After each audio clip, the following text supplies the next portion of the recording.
and by Genesis. Discover the award-winning lineup of Genesis SUVs and sedans at your local tri-state Genesis retailer. Be one of the first 15,000 fans at the game on Tuesday, May 26th, and get a 1986 World Champions Retro t-shirt. For tickets, go to Mets.com/tickets. Well, I'll take a picture of Keith in one of those. Your odds update presented by Bet365, where winning is everything. Working on a win presented by the Home Depot. Mets have been much more successful since the calendar turned to May. Fourth best record in the majors. Still a lot of ground to make up. They start the night 6 games under 500 for the season and hoping to continue their May success here in D.C. tonight.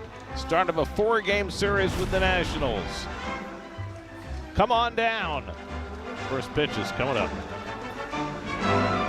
Taylor.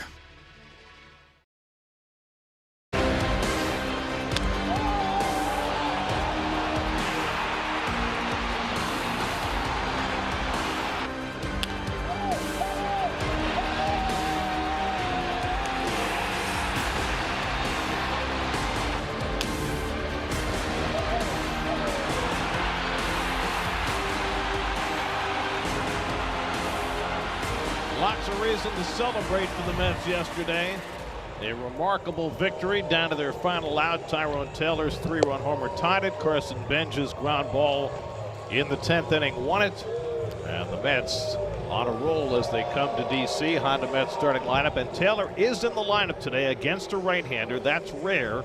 I asked Carlos Mendoza about it before the game. He said, as a human being, you have to put him in the lineup. Yes, it is a rewarding performance. That is, at this stage of the season, obviously, and I'm stating the obvious, the biggest win of the Mets so far this year. We'll see how it translates. And there's Jake Irvin. This is his 100th career start, 4th season for him, as I mentioned. Big curveball. Gives up the long ball and some walks as well. Carson Bench leads off, coming off his 10th inning heroics yesterday. Takes a fastball for a strike, and we're underway. It was Bench's second walk-off hit in a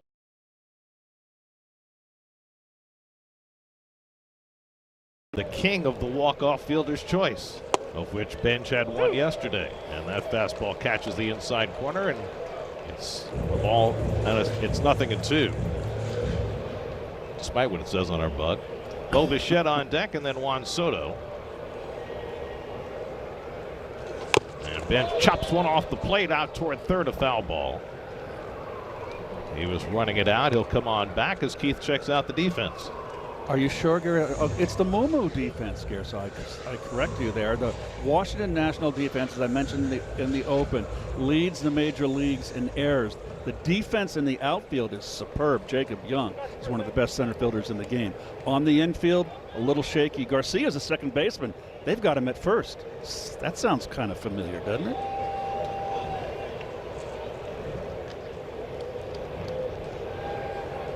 O2 coming to Bench. And he lines one the other way for a base hit. That's the first leadoff single in the first inning for Bench since he moved to the leadoff spot, and it comes on an 0-2 pitch. And the Mets have the first man on. Another fastball up. He's starting to hit that high pitch, Gary. That is what I've noticed. He was very blind upstairs. He's starting to level it off a little bit, and he's very strong. He can muscle that ball to the opposite field. Now Bo Bichette, who had a base hit up the middle his last time up in the 9th inning that helped set up the Taylor tying home run yesterday, and maybe that'll get Bo started. It has been such a slog for him. 3 hits in his last 39 at-bats. Bench at first, 8 steals in 9 tries this year. You can run on Irvin. He's already given up 6 steals this year. Not a huge lead for Carson. Bichette has now gone 69 consecutive at-bats without an extra base hit. It's the longest stretch of his career. It's not close to being a Mets record. You know who has the record for most consecutive at-bats without an extra base hit? No. It was Doug Flynn in 1977 and 78. But here's the thing about Doug Flynn is that 2 years later in 1980, he became the first and to this date the only Met to get 3 triples in a game up in Montreal. How about that? Played against Doug in AAA. Great fielder, Gold Glove winner, Terrific guy. and a country singer. 1-1 to Bichette. Fouled back a fastball.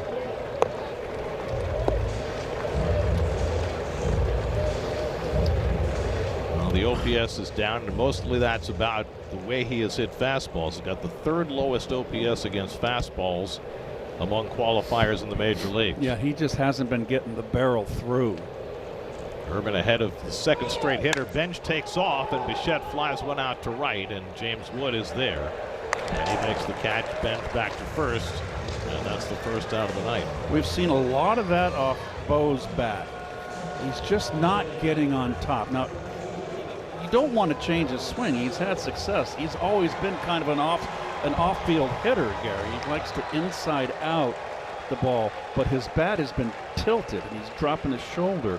He needs to level it off, and instead of the fly ball out to right field, they are driving. He's hitting line drives. Now here's Juan Soto, back in the place where he began his career, and he takes up and in, and nobody has hit better in this ballpark than Soto has. Over the course of his career in Nationals Park, he has a .433 on-base percentage. That includes his years as a National. 5 years with Washington, won Rookie of the Year. Drops a bunt, and if it stays fair, he'll beat it out, and he will. Beautifully done by Soto. Perfect execution with House playing back and off the line, and Soto's got a bunt hit to set the table for Vientos.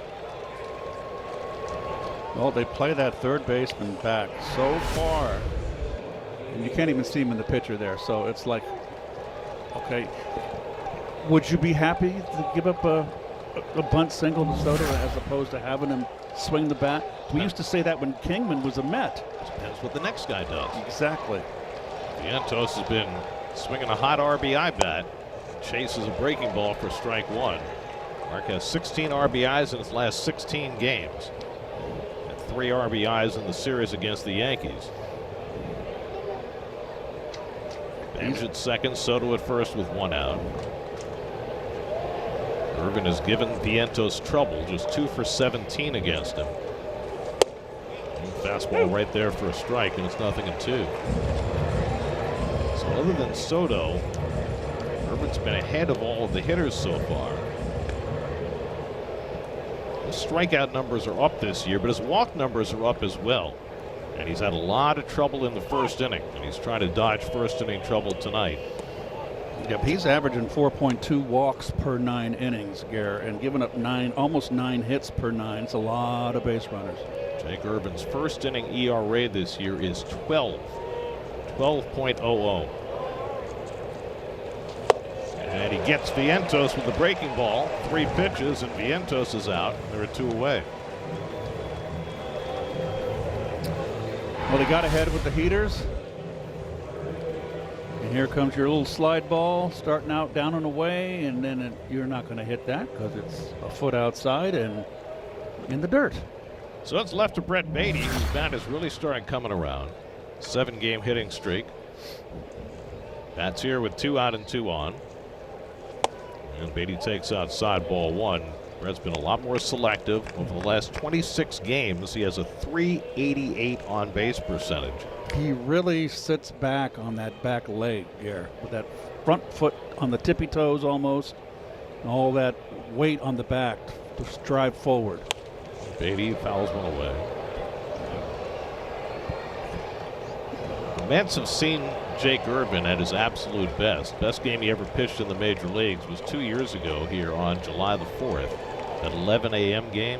He threw 8 scoreless innings against the Mets. He's a big, strong kid. 6'6", 234. It's not a particularly hard thrower, but he gets great extension. He's in the 97th percentile for extension, so he's delivering the ball closer to home plate than your average pitcher, and that gives him a higher effective velocity. Yes. Just had trouble being consistent. So head on Beatty 1-2. And Brett goes down swinging on the fastball, and Urban escapes trouble in the first inning by striking out Vientos and Beatty. Christian Scott heads to the mound for the bottom of the first when we come back. Outshines a blue moon. Oh, that's DuPont Circle. Right, Keith? Sure. Whatever you say. Beautiful capital city. Hyundai starting lineup, the left-hand laden lineup for the Nationals. Wood and Abrams have been their two best hitters this year. Dalen Lyle's been hot lately. Nationals lead the major leagues in runs scored, 5.4 runs per game. James Wood takes Christian Scott's first pitch high for ball one. They've always been a team. There's, well, that's the Toyota numbers for Christian. Is splits. He got reverse splits. Lefty's hitting only 200 against him. Righty's 261. Wood takes one the other way down the left field line, and that's just foul. It just barely sliced away at the last possible instant. As Wood barely missed an extra base hit. He's not foul by much, Gare. Just around, well, less than a foot. But what a year Wood is having, huh, Gare, offensively? Jeez. Fifth in the National League in on-base percentage. He's hit 12 home runs. Leads the league in walks. Tied for the league lead in runs scored. Still strikes out a lot. 221 times last year, 69 already this year. And Scott paints the inside corner with that cutter. Ball and 2 strikes. He's a big, strong kid, and we've seen him hit home runs to left center field. He's got power to all fields. Luis Garcia on deck, and then Brady House for the Nats. That's off the fastball. 1-2.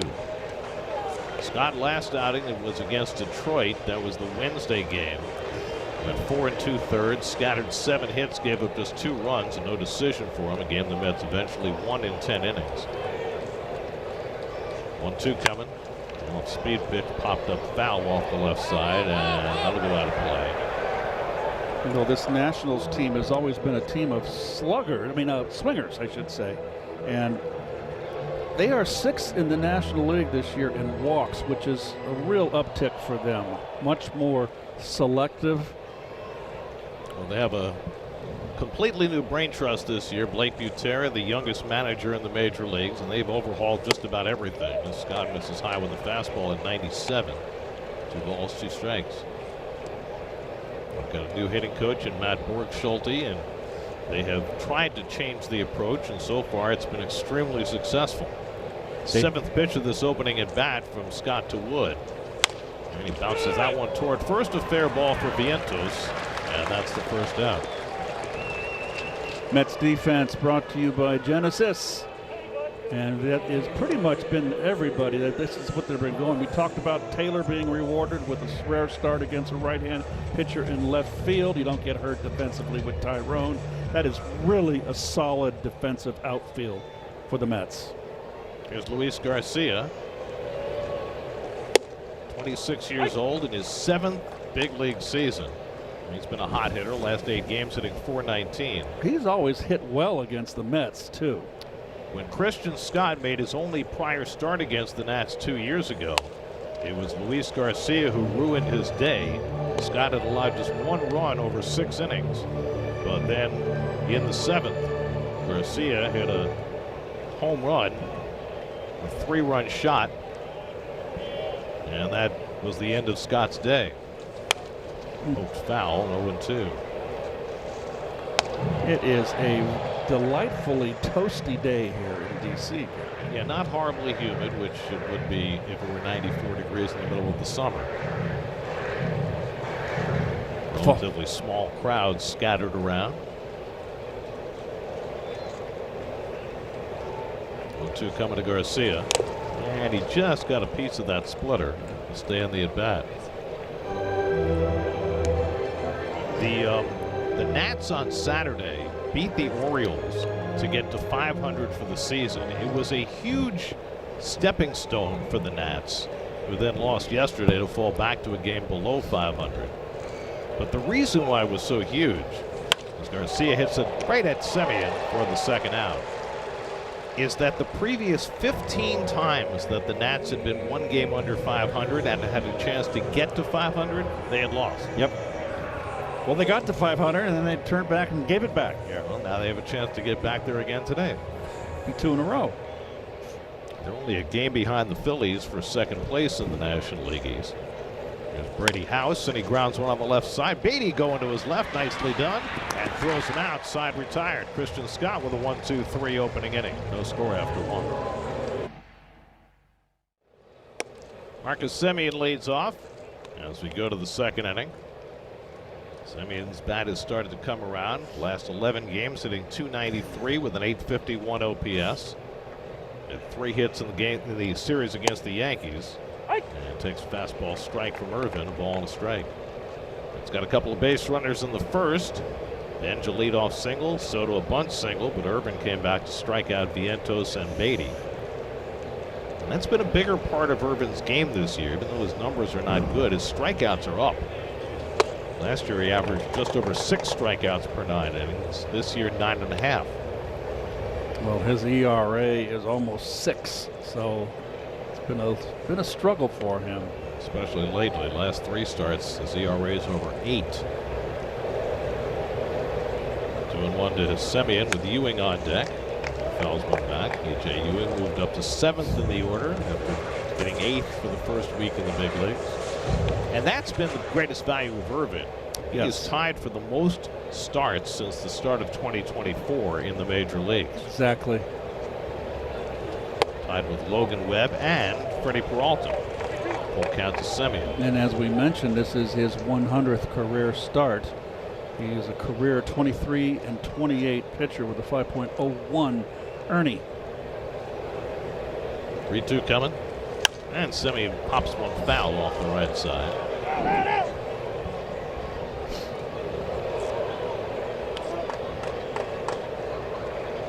The other thing that Irvin's been trying to do better this year is keep the ball in the ballpark. Last year he gave up 38 home runs, which led the National League. 6 home runs allowed in 9 starts this year. That's not great, but it's a lot better. And Semien down on strikes. That's 3 consecutive strikeouts for Irvin. 1 down in the second. You used to always think about the great pitchers over the history of baseball that gave up home runs. That would be Robin Roberts, Ferguson Jenkins, the king of the solo home run. Bert Blyleven, who has the record. Catfish Hunter. Here's A.J. Ewing. What a first week in the big leagues for A.J. Now his first career road game. On base 12 times in his first 6 games with 2 stolen bases. It's the first Met ever to do that. With the second ever to walk 7 times in his first 6 games. He had 3 walks yesterday, on base 4 times, plus the sacrifice in the 10th inning. Ball and a strike to Ewing. Well, my first road trip, Gare, was shortened. I picked up the Cardinals in Candlestick Park. I debuted in front of my family, so it was very tense. So that was not a lot of fun. Really? It wasn't fun? It was great to be there, but it was just really nerve-wracking with the, the great Juan Hernandez in the stands with the eagle eye on me. 1-2 to Ewing. And he checks his swing, and he went around strike 3. Chris Siegel, the third base umpire, punching him out. And that's 4 consecutive strikeouts for Irvin. Not sure about that. Let's take a look. I'd say no, Gare. 50-50. No. 60-40. Here's Tyrone Taylor. His home run yesterday was his first against a right-hand pitcher this year. It was also his first hit against a curveball this year. He said he went up there looking for a first pitch curveball from David Bednar. That's how he pitched Vientos, if you recall. Prior to him, I believe it was Vientos, correct? Yes, and he struck out Vientos with the bad breaking, the 2 sliders down and away, and then an upstairs fastball to strike him out of the strike zone. In that situation with 2 outs, tying run at the plate, it just throw outside. You want to try to hit a 3-run home run, then go ahead and pull this outside corner pitch. And he hung that slider, and that was a bomb that Taylor hit. Takes this one the other way. Wood coming toward the line. It's going to drop in for a base hit. Taylor takes a turn and gets away from Wood, and Taylor will continue on to second, and he makes it safely, and the ball gets away, and Taylor will go to third. Backed up by Lyle, and Taylor winds up all the way at third base. That might well be a single and 2 errors on Wood, because Taylor had slowed up coming around first, was not going to go to second until the ball got away from Wood, and then Wood threw it away. I think it's going to be a double and an error on the throw to advance him to third, Garrett. Oh, they called it 2 errors.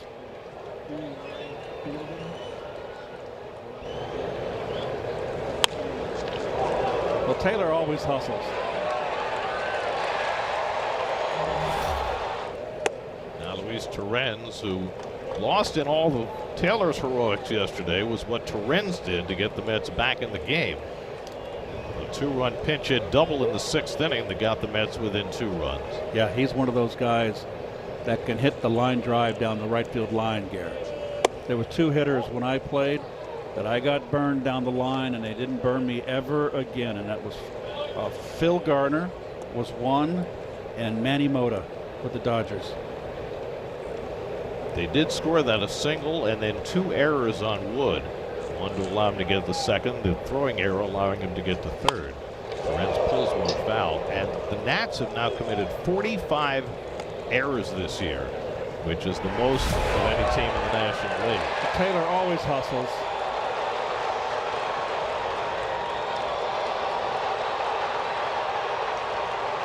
He was all set to settle for a single if Wood had fielded that ball cleanly. But he took that turn hard, Garrett.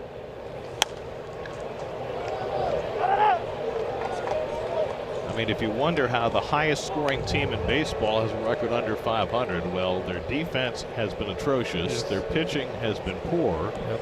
And those are the sides of the game that they need to clean up. Their outfield defense has actually been pretty good. Wood only had 1 error this year before that play. Full count to Torrens with Benj on deck. Their infield defense has been a big bugaboo, and their pitchers have made a lot of errors, have added to it.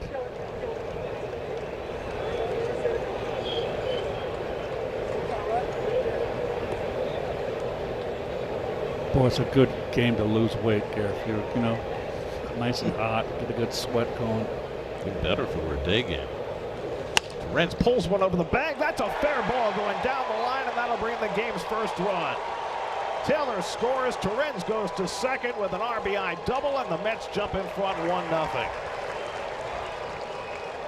Well, there's just kept it fair over the bag.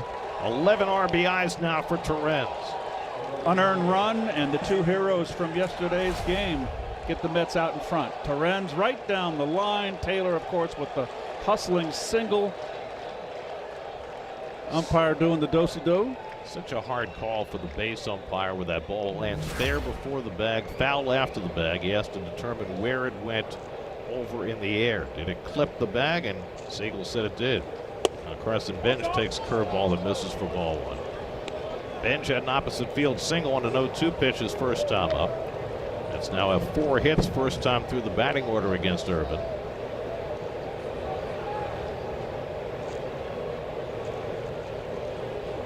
And Benj pulls one, but right at the first baseman Garcia, and that retires the side. Mets snag a run after the throwing error, 1-0 in the second. Dealer.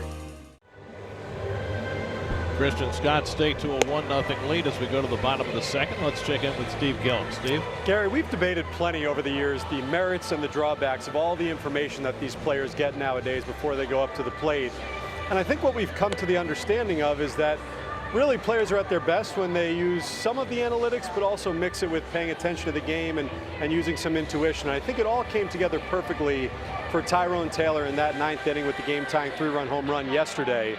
As you mentioned in the last half inning, he said after the game he was sitting first pitch curveball. But why was he sitting first pitch curveball?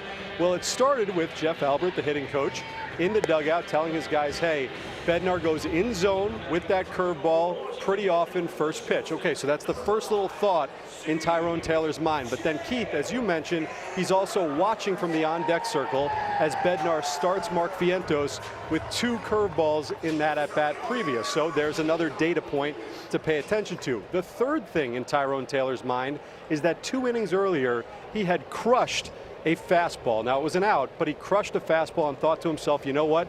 They're probably not going to challenge me again first pitch fastball. So I'm going to sit first pitch curveball. Here's the most interesting part to me, though, Keith.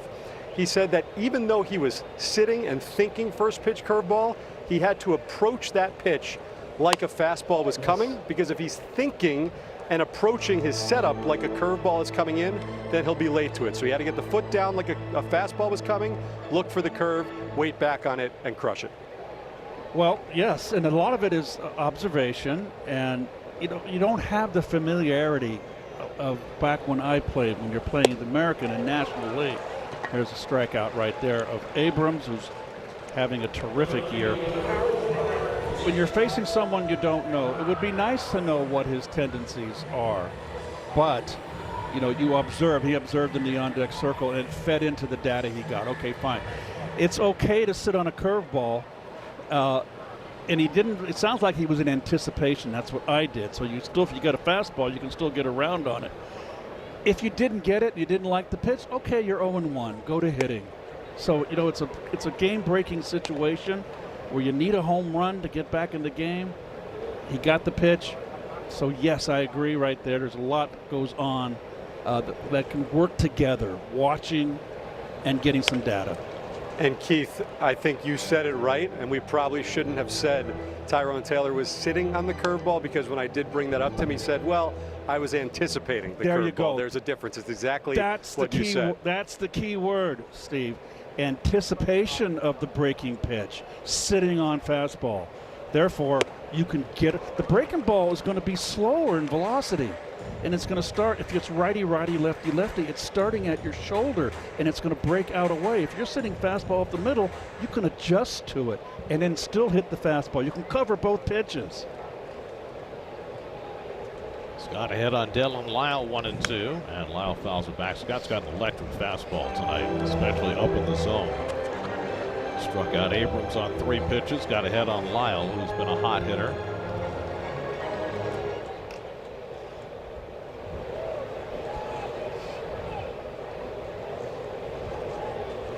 And Lyle goes down swinging on the cutter, and Scott's got back-to-back strikeouts to start the second.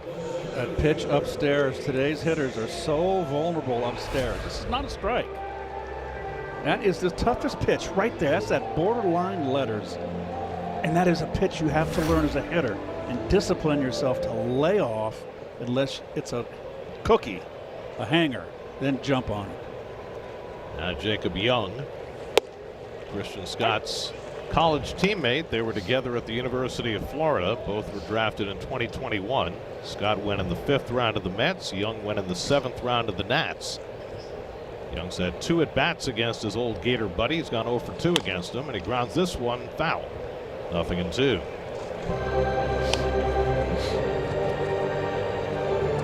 Scott was mostly a reliever at Florida. Mets transitioned him to a starter when he got to the pros. Young, a gifted outfielder who is still trying to figure it out offensively. He's having a better year this year than last, but still a long way to go.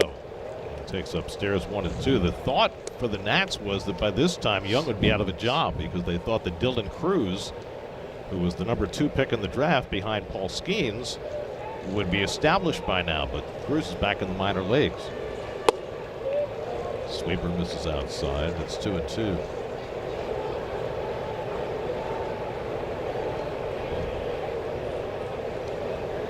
Young has homered each of the last 2 days. First time in his career he's done that. Oh, and he gets drilled. That is in the ribs. That's in the ribs. That's the last thing you expect, is to get hit by a fastball in the ribs by your old college buddy. And Young he's in some pain. Well, the old adage, Garrett, that ball will bite you. Exhibit A. Well, judging by Scott's reaction, it's very much like when Spencer Jones hit that comebacker that broke Clay Holmes' leg the other night. Those two were buddies working out together in Nashville in the offseason.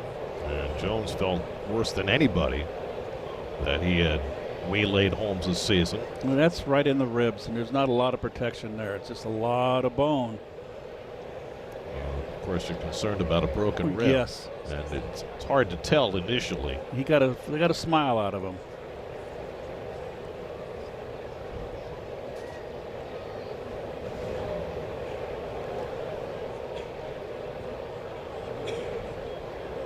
This is a fastball that just got away from Scott. Ow, that hurts.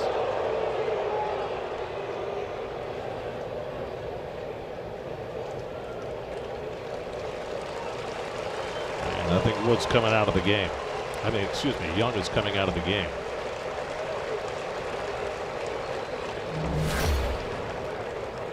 So they're going to go get an x-ray on that rib, I'm certain.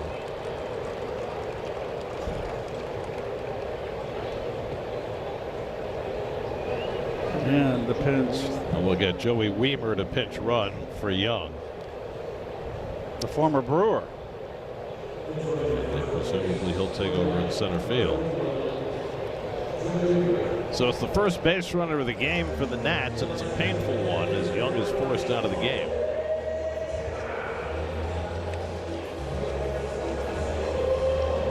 And now Scott will work out of the stretch for the first time as he faces Jose Tena, the DH. And Tena takes fastball for a strike. Tena making his 23rd start, all as a DH. Saw him play some third base and second base last year for the Nats.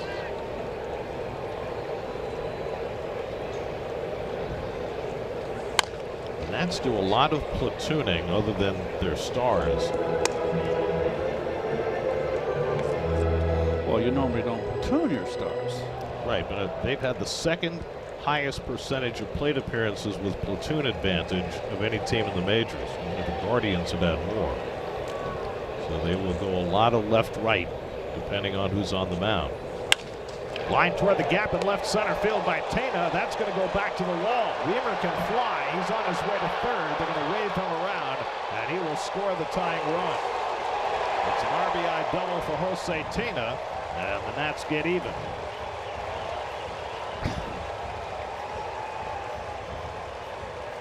Well, that's nice hitting right there from Tena. Taking this fastball. Oh, it's a cutter that didn't cut. Outer half of the plate went right with it. And it's a big, big gap in left center field. And like you said, Gary, Weimer can run. Vivas was telling him to stand up, and he still slid head first. Oh, he told him to slide. It wasn't even close. And Jorge Vivas takes up and in for ball one. So Tena drives in his 12th run of the year. Cashes in the hit by pitch.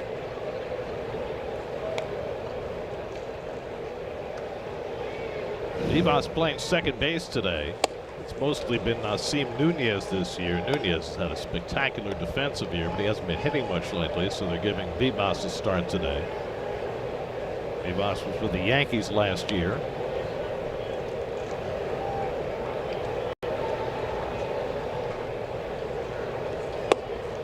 And that sweeper misses low, 2 balls and a strike. A note of Vivas, Gary, his bat is horizontal, almost on his shoulders. And then watch how he'll make the bat vertical. Change his whole positioning right now. Right there. That's a lot of movement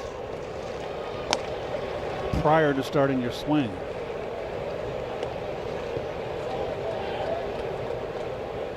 Well, a matter of how you get it to the hitting Yeah, zone. that's right. Well, we never knew how Yaz put his hands up so high. Carl Yastrzemski had the years that he had. And that's ball 4, and so Vivas draws a walk, and Scott, after hitting Young, seems to have scuffled to the following 2 hitters. And he'll get a visit from Justin Willard, the Mets pitching coach, before he faces Drew Millis with 2 men on. That pitch just missed. Could have gone either way.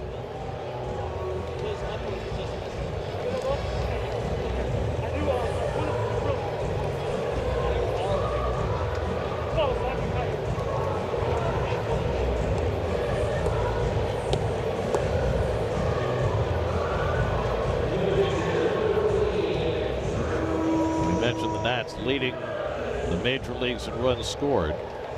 They've got speed, they've got power, they strike out a lot, but they've got the 4th highest OPS in the major. They're 3rd in stolen bases, Gare. Only been 46 steals, only caught 13 times. It's a very young lineup with a lot of speed. Drew Millis, one of 2 switch hitting catchers for the Nats. He gets most of his at-bats from the left side. Gabriel Ruiz is a better right-hand batter. Ruiz has been hot, but Millis getting the start today with a righty on the mound. Another hitter. We've seen so many of these hitters today with their hands high. That's above his eyes. He'll have to bring them down. Remember the way Craig Counsell used to hold? Oh, well, that was extreme, and you know, Carl Yastrzemski was that way as well. I got to believe that Counsell was the most extreme that I've ever seen. He was so extreme his face would contort as he held that bat as high as he possibly could. Millis lines one into center field for a base hit. Played on a hop by Ewing, trying to score is Tana. The throw to the plate is not in time, and the Nats take the lead. Good charge and throw by Ewing, but Tana too quick, and the Nats go in front 2-1. Very strong throw from Ewing. First time I've seen it. Right, hit the cutoff man, one hop the catcher. Just speed kills. Gary ahead of the throw. All of this after 2 out and nobody on. Scott hit Young with a pitch. He's given up a double, a walk, and a single to the 7, 8, and 9 hitters, and now he's behind 2-1, and now he's got to face James Wood with 2 men on. And Wood pops one up on the left side. Beatty hoping for a play, and that'll be behind the dugout. Well, this will be Tana. There's 2 outs. He's on contact. Nice cut of the bag right there. He got a lot of help from his from Wood in the on-deck circle.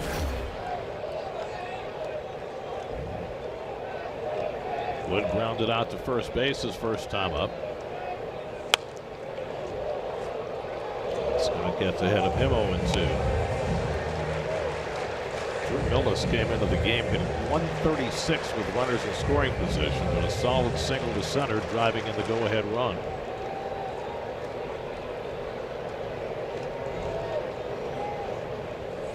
And Wood goes down swinging on the high heater. 3 strikeouts in the inning for Scott, but in between the Nats take the lead 2-1 after 2. MLB is partnering with Crisis Text Line to increase mental health awareness. For free 24/7 confidential support in English and Spanish, text MLB to 741-741. Bo Bichette leads off the 3rd inning and takes a strike from Jake Irvin. Bichette flied out to right his first time up. Soto and Vientos to follow. Irvin staked to the lead after giving up an unearned run in the 2nd. That's got 2 in the bottom of the 2nd. All the runs for both the Mets and the Nats coming after 2 out and nobody on. Joey Weimer, after pinch running for Jacob Young, stays in the game in center field.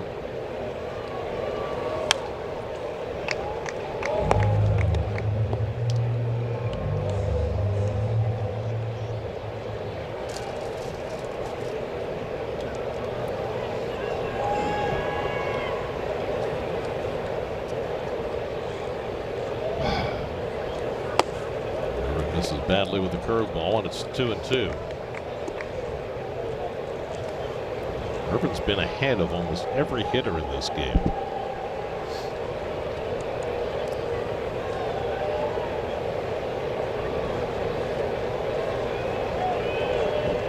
"29 strikes, 15 balls."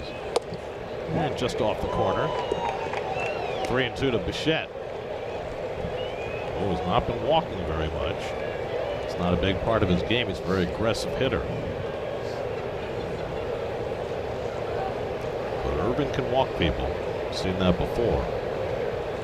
And Bichette got jammed by that one and fouled it straight down.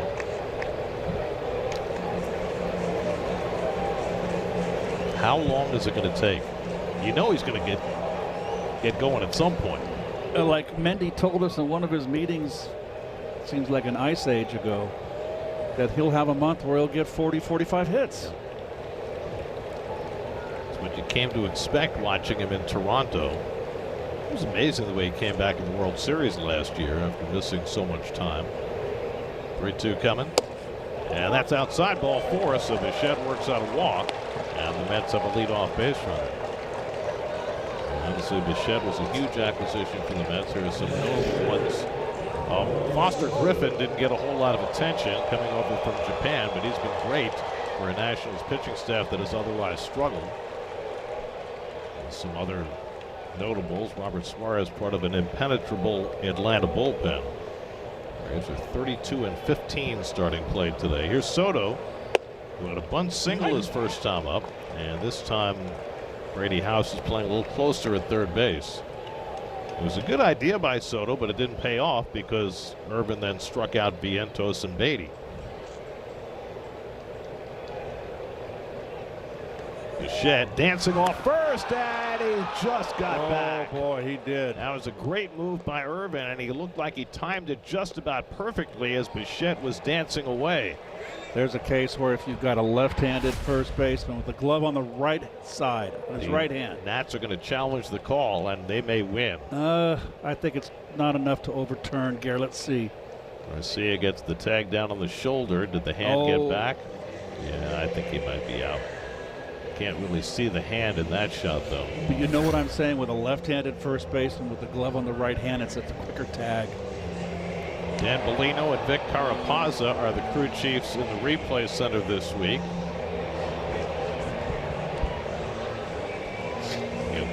New umpires in the replay center on Monday, and they stay till Sunday, so this might be the first call that they get. I don't think they're going to overturn it either. I don't think they're going to overturn it. The last shot we saw on the big scoreboard in center field, it looked like he got his hand back. Home field is overturned. The runner's out. Oh! Shows you how much we know. Well, we know a lot. Well, we didn't know that. We're not perfect. For Irvin, it's his third career pickoff. I thought he got back. Or not enough to overturn, but we were wrong. We own up to our mistakes. Reminds me of that Star Trek episode with the robot, the Nomad. Could you elaborate how Captain Kirk defeated Nomad? It was a doomsday machine, and he asked him questions, and he made a mistake. He said, "You're not perfect," and Nomad self-destructed. Oh, remember that? No. Oh, it was a great episode. I believe you. You know, the pursuit of perfection is important. The attainment of perfection is impossible. Yes. Have to be unafraid to occasionally fail, even when you strive to be perfect. 0-2 to Soto with Vientos on deck.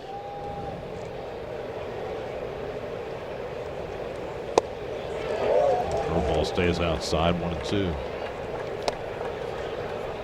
So we mentioned Soto came into the day with a .433 on base percentage in this ballpark, which is not the highest in history. At least it wasn't before he got that bunt single. Inside, 2-2. There is one player who has had at least 250 plate appearances in this ballpark who actually has a higher on base percentage than Juan Soto, and that is Nick Johnson. Oh, Nick. He had some great years with the Yankees and the Nats before he broke his leg against the Mets playing right field. Inside, full count to Soto. Nick could hit. Yes, he could. And he could walk. A great eye. And a good eye, yes, sir. That's how you get the high on base percentage. Vientos to follow. 3-2 coming to Soto. And he got him with a curveball. Boy, he dropped a hammer on him there. So Irvin with his 5th strikeout fans Soto for the 2nd out of the inning. Now, this is the pitch that Irvin can command and make this kind of pitch with his secondary, but that breaking ball, he's going to win. But he hasn't found the consistency. Yeah, that looked like an Aaron Nola curve. That's going to get a lot of hitters. So 2 out and nobody on. Now Vientos, who struck out on 3 pitches his first time up, takes fastball away for ball 1. It's had 4 hits first time through the batting order against Irvin. But the pickoff of Bichette has pointed him in the right direction here in the 3rd. And Vientos chasing a fastball away, and it's 1-1. Irvin popping in at 96 there. His average fastball velocity this year has been 92.5. 29 years old. Cold weather kid from Bloomington, Minnesota. Went to the University of Oklahoma. And a broken back grounder to short. Abrams ignores the barrel and throws out Vientos. That retires the side. To the bottom of the 3rd, 2-1 Nats.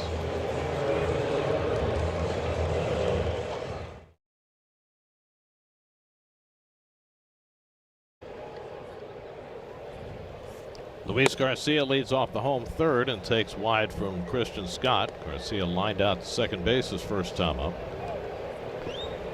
Luis Garcia, born in New York, raised in the Dominican Republic. Got to the big leagues when he was 20 years old. You know, the Nats have had by far the most plate appearances this year by players in their 25-year season or younger. The A's are 2nd on that list, and this is a very young, very speedy lineup that the Nats put out there just about every day. And they have been very productive.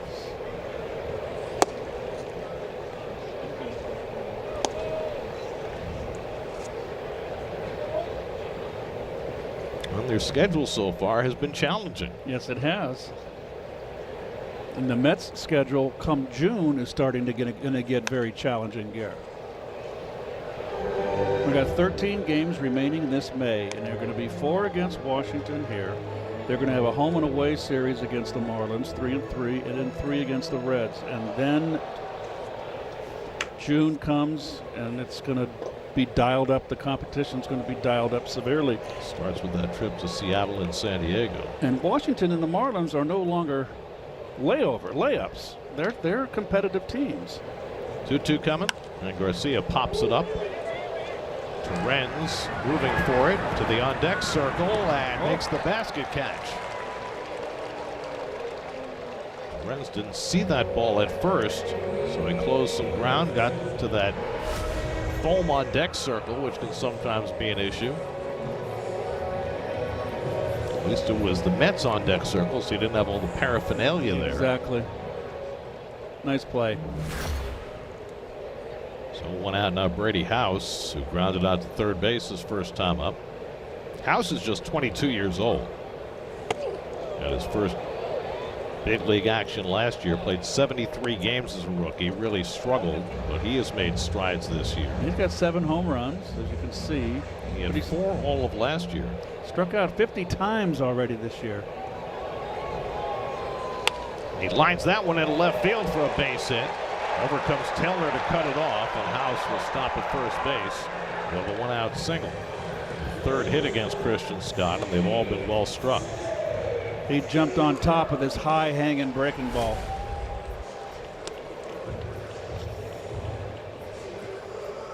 Very nice. Lucky there was no lift on this ball. He had the lift swing, but he got on top.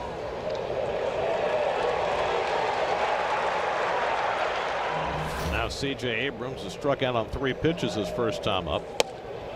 And that just missed inside. Wow. That does not challenge ball 1. If that missed, then Abrams is way off the plate. Abrams, 38 runs batted in, tied for 3rd in the National League. He had a huge series against the Mets in New York. That catches the inside corner, and it's 1-1. Abrams in that series against the Mets at Citi Field went 6 for 11. He had that go-ahead home run in the rubber game of the series, drove in 5 runs in the 3 games. Having his breakout season. He had a good year last year. He had 19 home runs, 31 stolen bases. His OPS last year was 748, which was a career high. This year, coming into the night, it was 918. So he has made a big leap forward at age 25.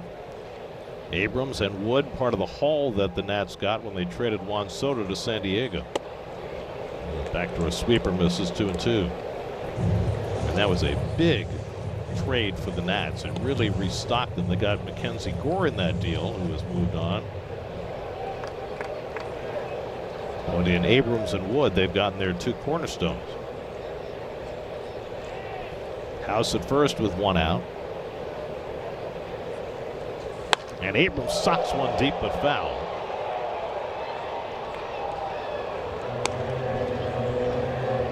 By the way, we were talking earlier about Dylan Cruz, who everybody expected to be here and be starring by now for the Nats. Well, Mark Zuckerman, who covers the Nats, says that Cruz is expected to be called up tomorrow. Now, I don't know whether that is in the wake of Jacob Young getting hit in the ribs or that was already planned before that. But either way, it appears that Cruz will be here tomorrow. And that throw hits Brady House.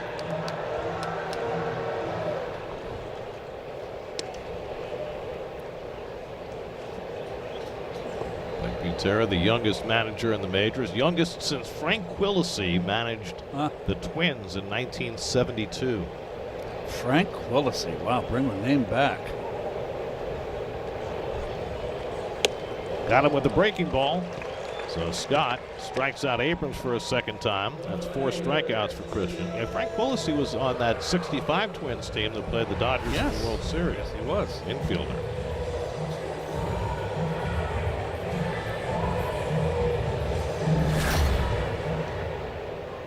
Was at second, and Zoilo Versailles was at short, and was Cesar Tovar at second base in that, on that I think team? he played center field. Okay, yes. Rich Rollins played third. Killebrew played third sometimes, but mostly played first base. Bobby Allison played left. Bobby Allison was a nice hitter. Jimmy Hall. Yep. Center field, right? Yeah, most of the time. Dalen Lyle struck out his first time up. Tony Oliva in right field. When he was healthy. What a hitter. I think Oliva missed the World Series that year, didn't he? I'm not sure. I know that in my conversations with Jim Codd, who I played with in '82 with the Cardinals, he said that Oliva hit all the tough pitchers. Tony Oliva was a lifetime .304 hitter. Just missed. 2 balls and a strike to Lyle. I was so happy that Tony got into the Hall of Fame. No, Oliva played in that 65 World Series. Yeah, he didn't hit much, though. He had 192 in the 7 games. Dodgers, of course, won that series with Sandy Koufax pitching on 2 days rest in Game 7. 2-1 to Lyle, and he fouls back that high cutter, and it's 2-2. They went with Antonio. He hurt his knees, and it really curtailed his career. He is one of the best hitters of his generation. 3 batting titles.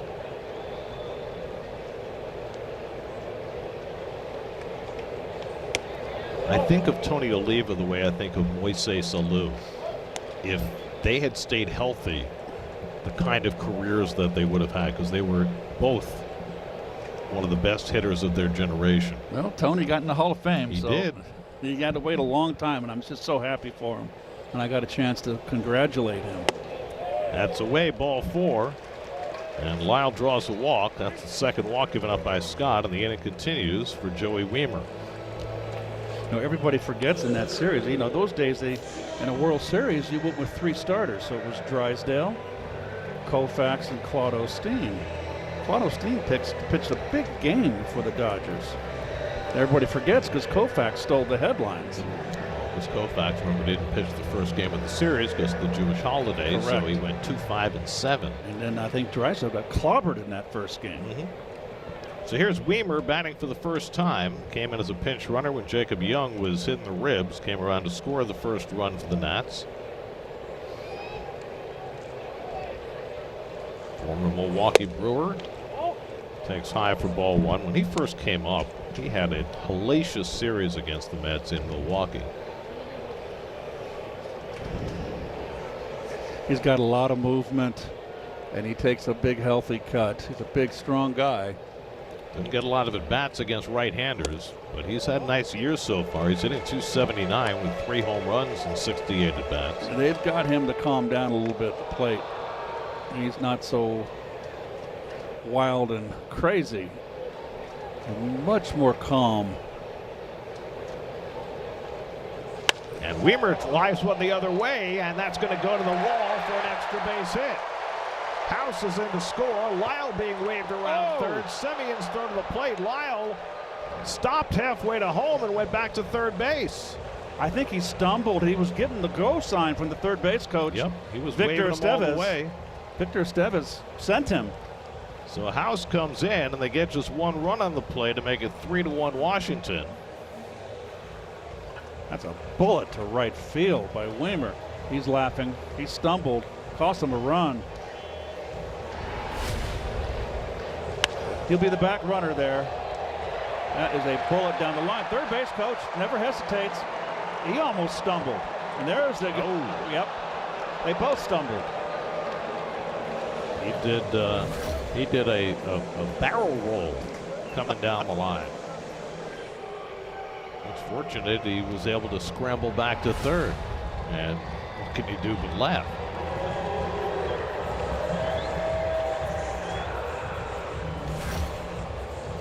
Okay, a big out for young Christian Scott here with runners on second and third, 2 outs. Those 2-out RBIs are killers. Tana got a double into the gap. His first at bat, left center field on a fastball away. 2 in scoring position for Tana, who takes outside for ball one.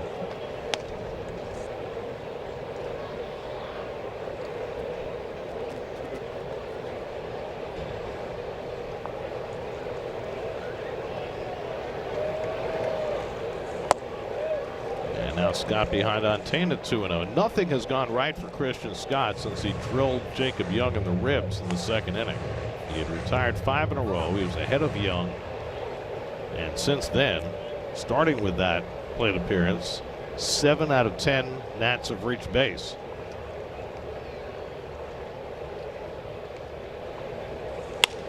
That's carved down the left field line. Overcomes Taylor to make the catch. And that retires the side.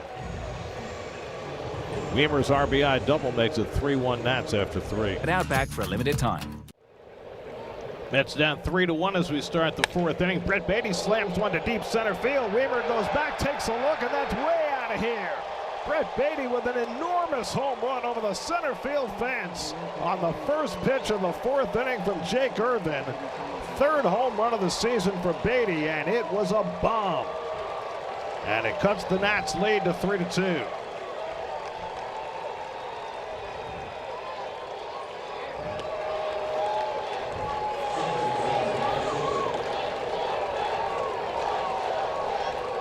That may be as long a home run as we've ever seen Brett Beatty hit.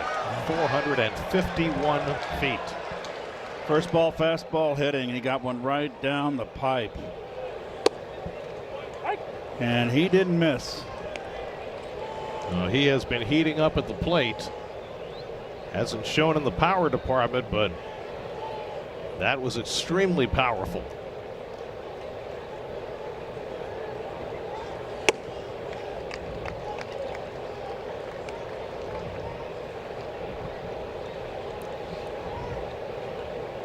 That is the 36th home run of Brett Beatty's major league career. The first 35 came against 35 different pitchers. Jake Irvin is the first pitcher he's hit 2 against. Okay. Marcus Semien struck out his first time up.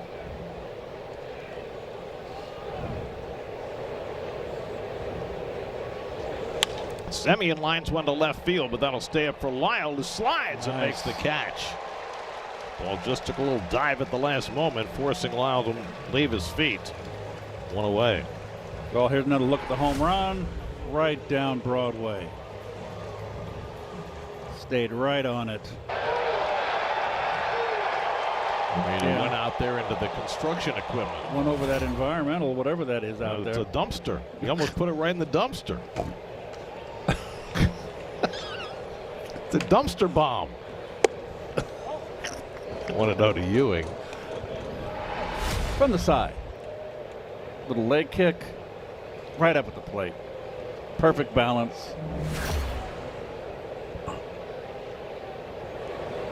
Ewing takes curveball for a strike, and it's 1-1. It is officially the second longest home run of Beatty's career. He had one 455, also against the Nationals.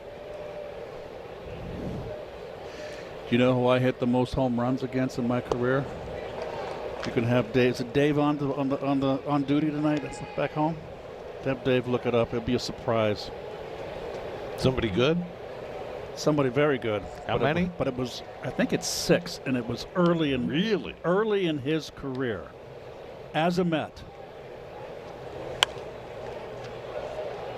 I'm sorry, you hit against a Met early in his career? Early in his career. Mike Scott? Yes. Before he developed that splitter. Well, Mike was okay as a Met. He didn't become a star until he left. Well, Mike threw bullets, and he just didn't have a very good breaking ball. DJ pulling the lefty up in the Nats bullpen. And Ewing tried to wait on that curveball and fouled it off. Well, that was a tape measure shot by Brett Beatty. Really good to see. He's now had a hit in 8 straight games. And the Mets badly need for him to continue that kind of production. Ewing goes down on strikes. Second time that he's been fanned by Irvin.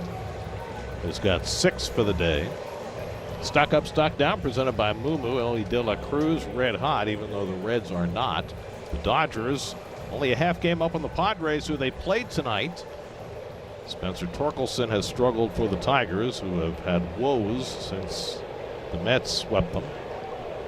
And the Red Sox, they just can't get out of their own way. Tyrone Taylor had a base hit, scored the Mets' first run, and takes a sinker inside for ball 1. Tyrone singled along the right field line. James Wood bobbled it for an error and then threw it away for another error. And then Taylor came home on Torrenz's 2-out double.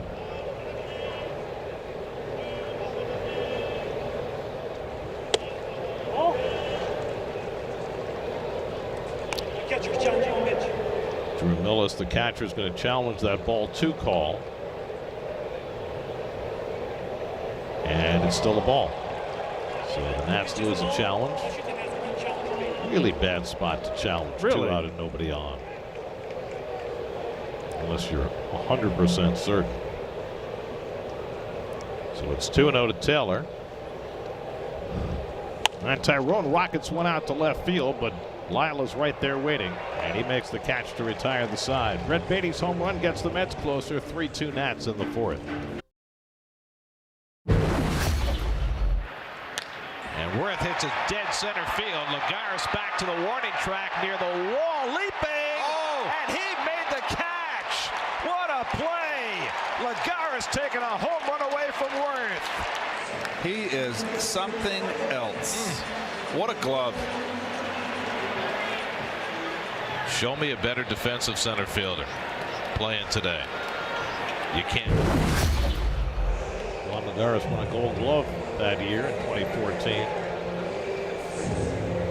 Juan hit more hard balls at the shortstop or at the third baseman than I can remember. You know, now the mantra is you got to hit the ball in the air.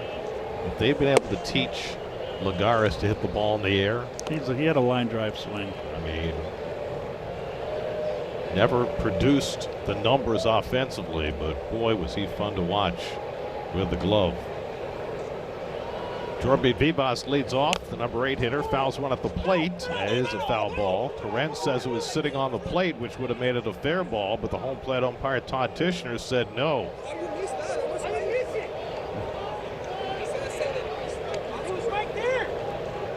Oh boy, Torrens showing a little temper there. Out of character. Love it.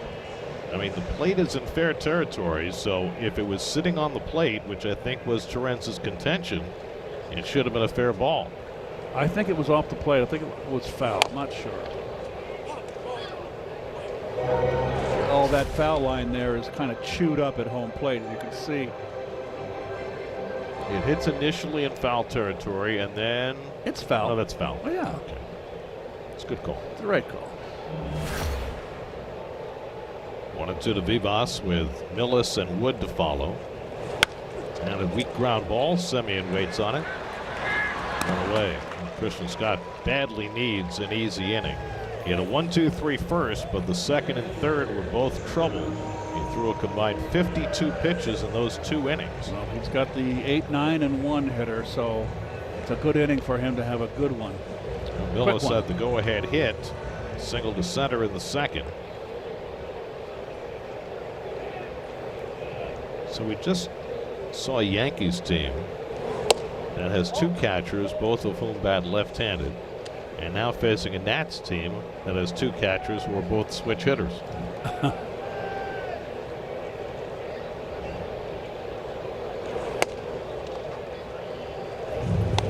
the way, I saw that Aaron Boone sat Austin Wells today for the 2nd straight day. He's been struggling so much offensively.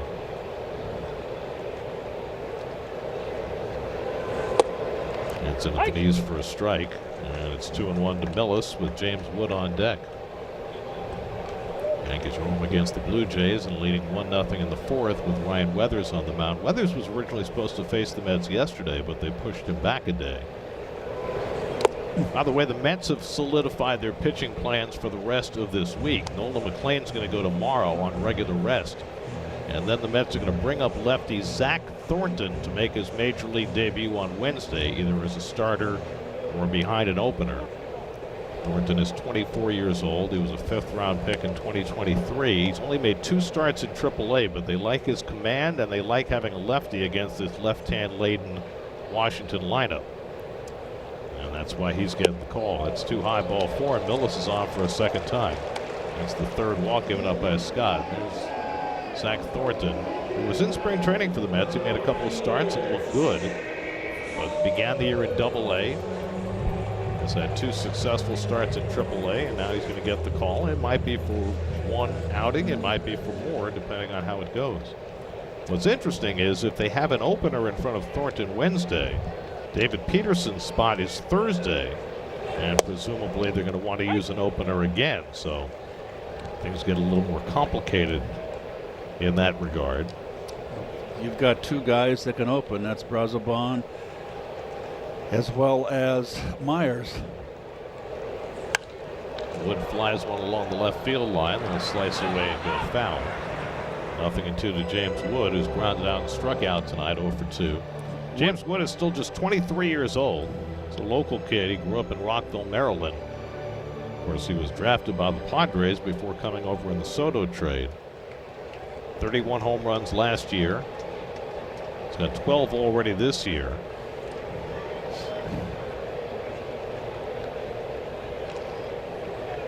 Oh, 2 coming. And that's just off the plate. Torrens does not challenge. Wood hits the ball harder than anybody else in the game. Average exit velocity 96.1 is number 1 in the majors. High speed hitting brought to you by Spectrum.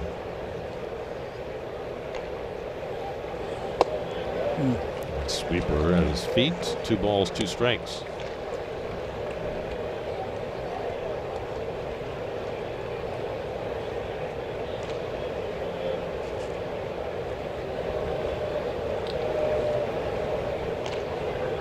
Millis at first with 1 out. And that's away, 3-2. When Wood struck out in the 2nd inning, it was the 70th time he struck out this year. Last year he struck out 221 times which led the league, and he's about on the same strikeout pace this year. Millis not running, and Wood strikes out on the sweeper. Make it 71 strikeouts. 5 on the night for Scott, 2 down in the inning. Well, here are the hits by the Nationals. That's Taina's going to opposite field on the gap, right down the middle. Here's another one right there. That's Millis, base it up the middle, right down the middle. Now upstairs to House, and he pulled a hanging breaking ball, and this was the big double. Garcia grounds one to Semien. They get the force, and that retires the side. Speak fast. Speak faster. Yes. Go. Good.org. Hey kids, you can join us in the booth to call half an inning of a Mets game on SNY. Parents, scan the code and submit your child's video for a chance to win the 2026 SNY Kidcaster contest presented by HSS. Luis Torrens leads off in the top of the 5th. Mets down 3-2. Cole Irvin picks off the outside corner. Torrens pulled a double right over the third base bag to drive in the first Met run. Doubled yesterday as a pinch hitter, doubled today. It's the first time Torrens has had doubles in consecutive games since the first 2 games of last season in Houston. They started the year starting for the Mets because Alvarez was hurt coming out of spring training last year. Austin Warren up in the Mets bullpen. Scott's thrown 81 pitches through 4 innings. And Torrens hits that one down to first, right under the glove of Garcia and into right field. Well, there's that infield defense for the Nats. Garcia nonchalanting that ball to his left, and it went right under his glove. And also, I mean, playing too far off the line off for Torrens. That's a tough hop right there. But he did kind of a little bit of an Olay right there. They're going to give Torrens credit for a hit. Of course. Boy, that's a play that you'd love to see made. Well, that's going to be all for Irvin, with the 3rd time around the batting order coming, and the lefties. Irvin will leave, and they'll bring the left-hander into the game. P.J. Poulin coming in. Call to the bullpen brought to you by Nissan. Shop NissanUSA.com. With Suffolk Credit Union.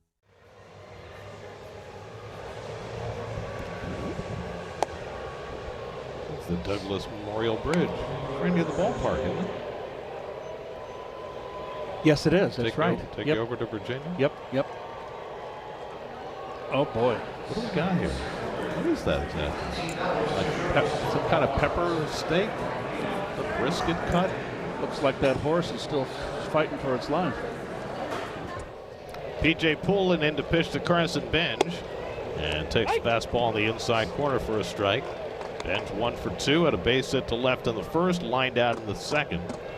Poulin from Marion, Mass. On the University of Connecticut in his 2nd season with the Nats.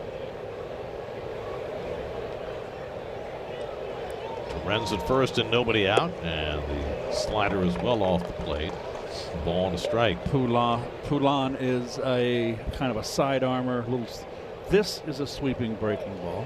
I will never call it a sweeper here. It's a sweeping breaking ball. I'm sure he was Poulin back in the old country, but he prefers Poulin. Poulin? Poulin.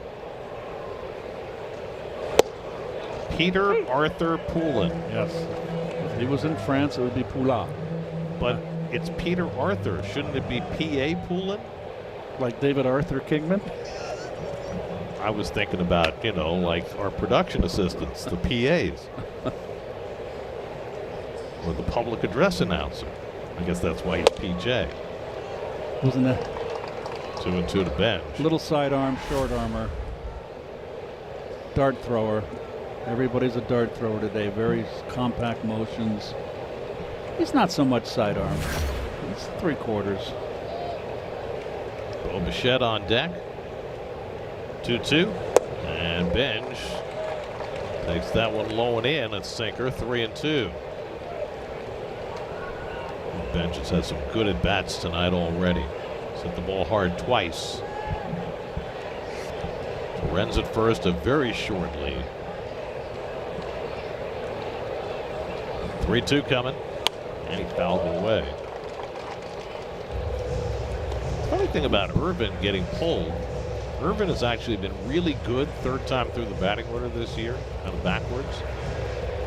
But I guess with the lefties coming up with Benj and Soto due, they wanted to pull him. 74 pitches for Irvin, 4 innings plus, 6 hits, 2 runs, 1 earned, 1 walk, 6 strikeouts, a home run. 7th pitch of the at-bat coming to Benj. And Crescent takes it high, ball 4. Another good at-bat for Benj. And the Mets have the first 2 men on in the 5th. Well, he's done a great job since they moved him up to that leadoff spot. They did it at just the right time when he was just starting to get going. And now a chance for Bichette, who drew a walk in the 3rd, but then got picked off first base. See how they set up the defense. They're going to play the second baseman up the middle, leave that right side of the infield wide open for a guy that likes to go that way. Well, Bichette came into the season a lifetime .330 hitter with runners in scoring position. He's hitting .190 this year in these RBI spots. Got a base hit his last time up yesterday, right up the middle in the 10th inning, or the 9th inning. Flies this one out to right field. Another can of corn for Wood, taking it second to Renz, but he's going to try it. The throw by Wood across the diamond, and Terrens arrives safely, and Benj moves up behind the plate a second. Aggressive base running by Terrens against the arm of Wood, and then Benj able to move into scoring position as well. Well, those are the mistakes defensively that don't show up as errors. Overthrowing the cutoff man, Benj alert on the backside, airmail. Where's the cutoff man anyway? And he advances behind. So there's a mental error. So now Soto with an opportunity with 2 in scoring position. They're going to play the infield back and concede the tying run on a ground ball. Soto had a bunt hit in the 1st, struck out in the 3rd. 1 for 5 in his career against Poulin. That one was a home run. And one takes one the other way. Base hit. Terrens is in. Here comes Benj. And the Mets regain the lead. Juan Soto goes the other way to drive in a pair, and it's 4-3 New York. Very smart hitting. Shortstop up the middle, the left side of the infield wide open. Look at the shortstop. Look at that. You can drive a Panzer division through it. And he went right with the pitch. And that is going to score everybody. You want to give me that much? You throw me away? I mean, how can you? You got to pitch in if you're going to expose that side of the opposite side of the field. Good, smart hitting.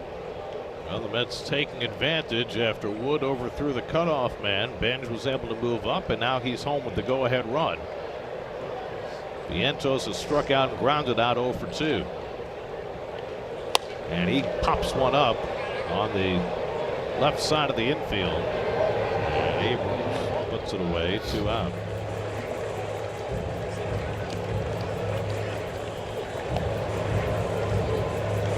Well, the linchpin of this inning was the at-bat by Benj against the left-hander to hang in there and work out a walk. And a left-hander is supposed to come in and get the left-hander out, and it does not. Here's Beatty, who hit one 451 feet for his 3rd home run of the year, his last time up. He hits that 1 foot.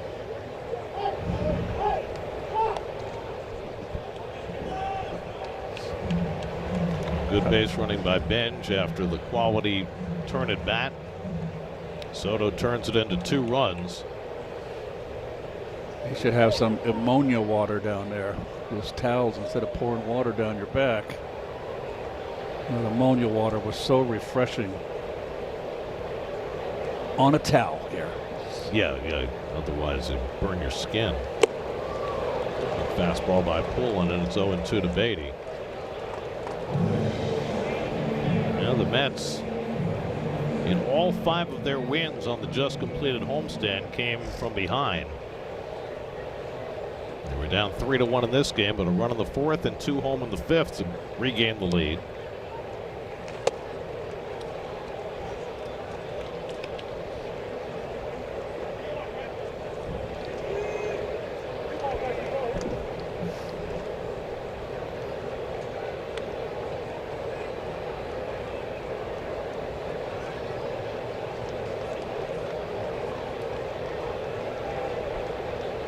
Beatty's been a big part of the Mets' run in May. Now hit in 8 straight games. And he takes the breaking ball for strike 3 call. But the Mets grab the lead. Soto's 2-run single flips the Mets in front 4-3 half. Here's the road ahead. Your radio home for the Mets is 8:80 a.m. and streaming on the free Odyssey app. Night game tomorrow with Nolan McLean on the mound. Night game Wednesday, late afternoon Thursday. Then it's down to Miami for 3 over the weekend before the Mets come home for a Memorial Day tilt with the Reds. 3 with Cincinnati and 3 with Miami on the next homestand before the Mets take their last West Coast trip of the year. And there's Austin Warren. The Nissan numbers for him, they do not lie. He is a bulldog on the mound. I really like him. Last pitch of the Friday night game against the Yankees when it ending in 2/3, no runs, 1 hit. Brady House leads off in the home 5th. House is 1 for 2 at a base hit and scored a run in the 3rd. House gets jammed by that sinker, and it's 1-1. So Christian Scott now 14 big league starts and still no wins. They went 4 innings tonight, 81 pitches, 3 runs, 4 hits, 3 walks, 5 strikeouts, a hit by pitch. That's the negative way of looking at it, that he doesn't have a victory through his first 14 big league starts. Here's a different way of looking at it. In each one of his 14 starts, he's allowed 4 runs or fewer. You know the only other Met pitcher to do that in his first 14 starts? Tell me. Tom Seaver. That's it. Well, now he's not pitching as many innings, exactly, but still, I'm not going to be negative here, but he's at least been able to keep his team in the games that he started. He has not gotten blown out. I guess that's the positive way of looking at it. C.J. Abrams on deck. Oh, it's popped up along the right field line. Benj coming over, didn't see it, and now has to accelerate and make the catch. He lost that ball in the twilight for a moment. Well, was able to get there and retire House. That had to have been an awful feeling. Well, he recovered. And he called it, too. Boy, he knows how to play the game, doesn't he? There's a certain time of night where outfielders seem to have trouble, lose the ball against the gloaming.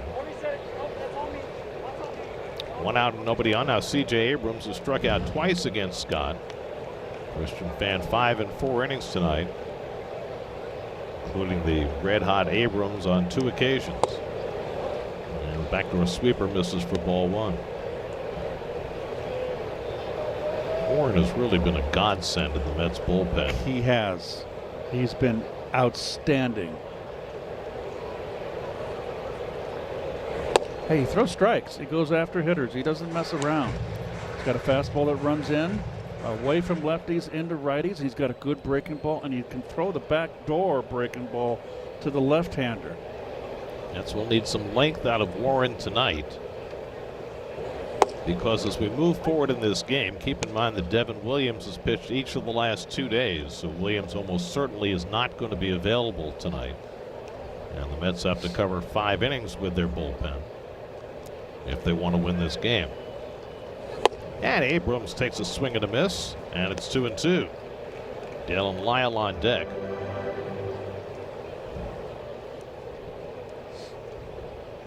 The Nats have double barrel action in their bullpen. The right-hander Orlando Ribalta and the lefty Mitchell Parker.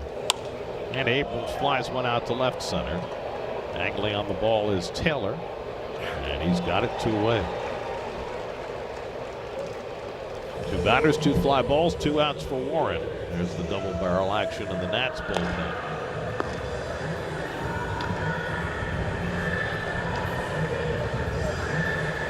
Now Dalen Lyle, who struck out and walked, 0 for 1. It's going to be interesting to hear from Christian Scott after this game, whether his mindset changed after hitting his college teammate Jacob Young in the ribs and knocking him out of the game.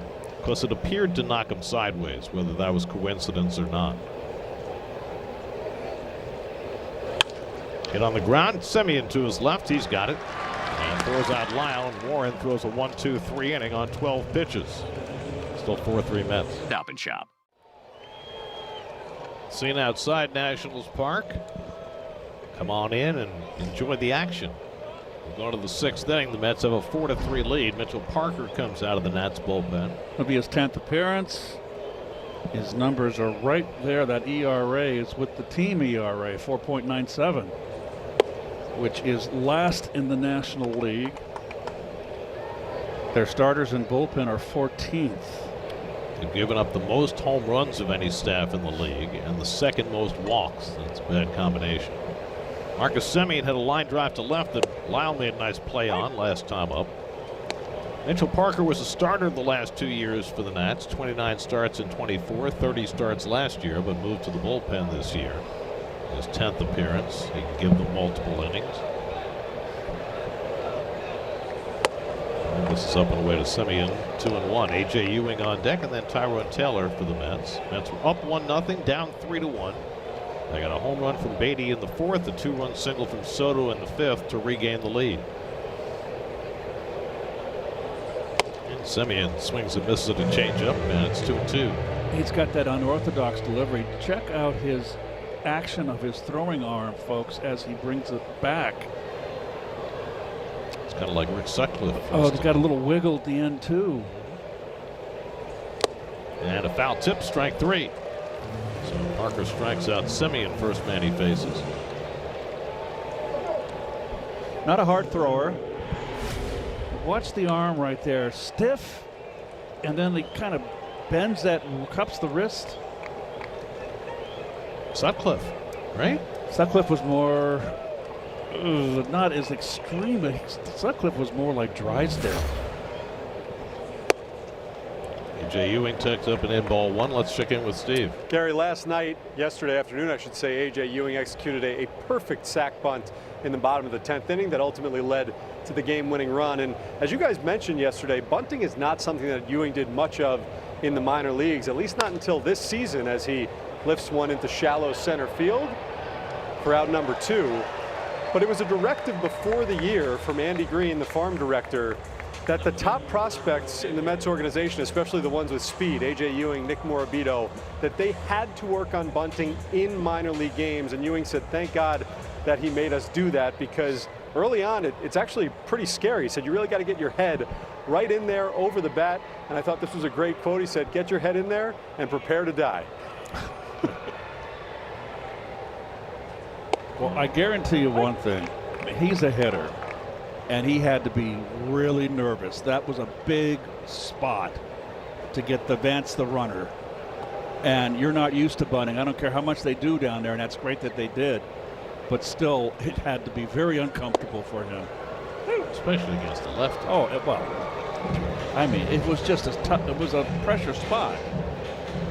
And he delivered.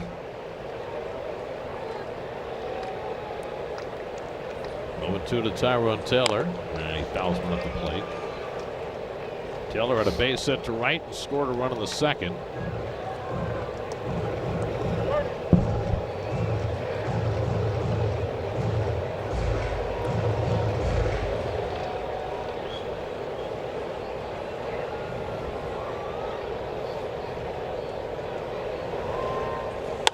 Taylor hits this one down the right field line. Over comes Wood, and he won't get there. It bounces up and stays in play. Taylor into second base with an opposite field double.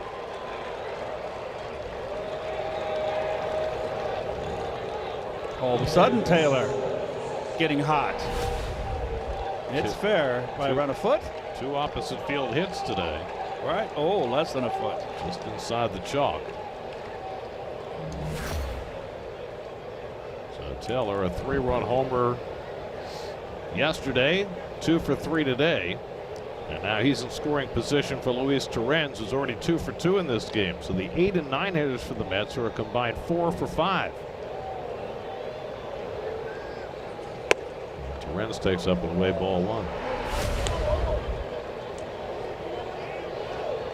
Just inside the chalk.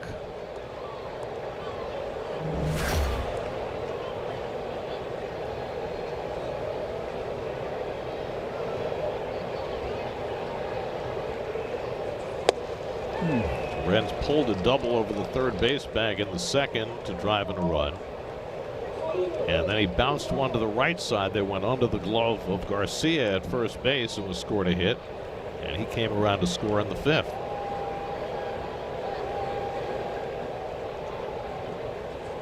And he takes that one the other way, but scooting over is Vivas to make the play, and that retires the side. A double and 1 left, 4-3. It was in 2019 that the Nationals started the year 19-31 and wound up World Series champions. Daniel Hudson getting the final out. Juan Soto in his second big league season had himself a World Series ring. Steven Strasburg was a huge hero for the Nats in that World Series. Unsung hero Patrick Corbin, the lefty, put into the bullpen, was solid. Every win for both teams was on the road in that series. And Howie Kendrick was their postseason hero. He had all sorts of huge hits to get them there and get them through that 7-game series against the Astros. And Dave Martinez was about to get fired in May, if I recall. Yep. Again, they were 19-31. Well, think of the Mets right now. Mets are 20-26. They could lose their next 5 games and still be better off than the Nats were to start that season. Joey Wiemer checks his swing and stopped it in time, 2-1. Wiemer had an RBI double in the 3rd after coming in after Jacob Young got hit in the ribs by a pitch in the 2nd inning. Austin Warren misses with a sweeper, and it's 3-1. Wiemer's very animated at the plate.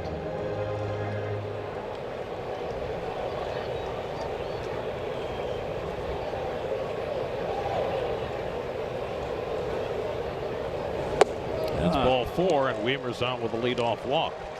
So Warren, generally a strike thrower, retired the side in order in the 5th. Now a walk to start the 6th.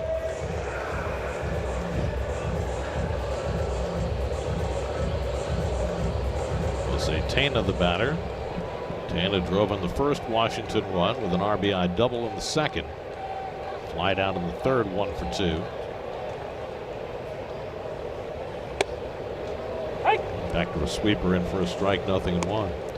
Joey Wiemer, when he takes his lead at first base, has his legs spread extremely wide. And he's very athletic for a big guy. Yep. It's very low. Tana fouls off the fastball, and it's 0-2.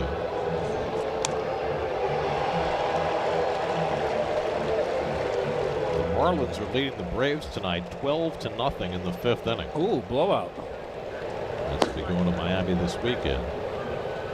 So Brooks Raley up in the Mets bullpen.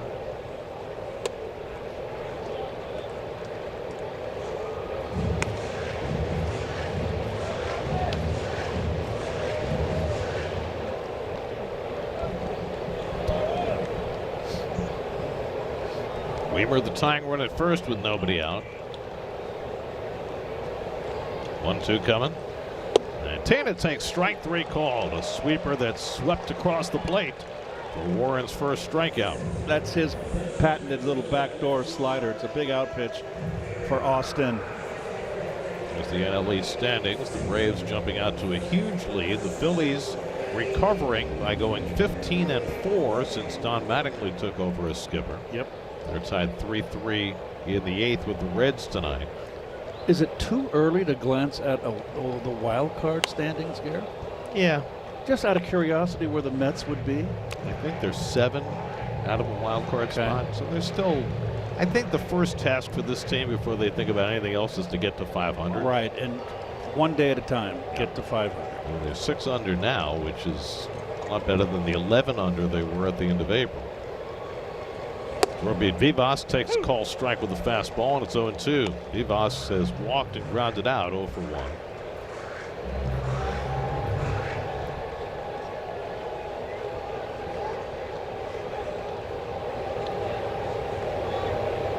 Millis is on deck. Warren checks in on Weimer.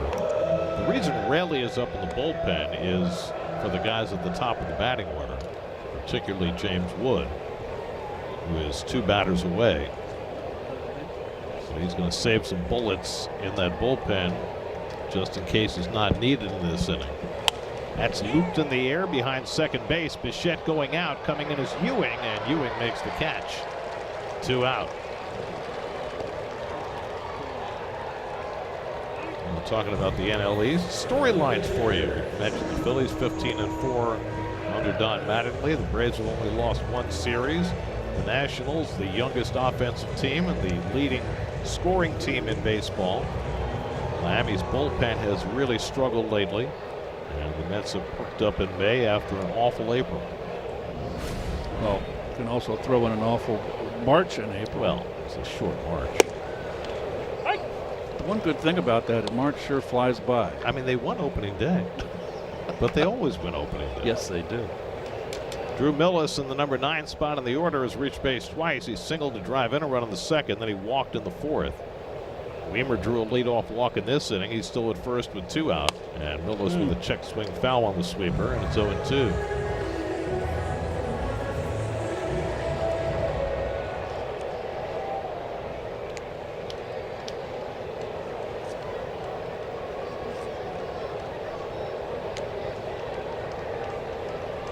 Millis out of Missouri State. Best player from Missouri State.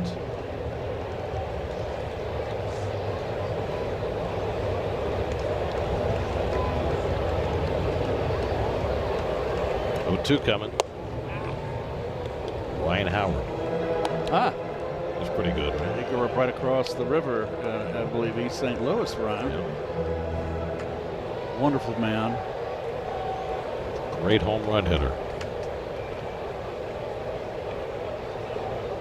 1-2 from Warren, and Millis pokes one to second, caught out of the air by Semien, and that retires the side. 2 hitless innings for Austin Warren. 4-3 Mets after 6. Tri-State Area Jeep Ram dealer. One brought swagger to Shea, the other brought belief back to Queens. Lee Mazzilli and Bobby Valentine share the stories behind the memories on Mets Hall of Fame class of 2026. Premieres tomorrow after the postgame, only on SNY. Carson Benj leading off in the 7th inning against Mitchell Parker. Benj has had a really good night at the plate. Opposite field single in the 1st, lined out to first base in the 2nd, and then walked and scored a run in the 5th. Benj, Bichette, and Soto at the top of the batting order.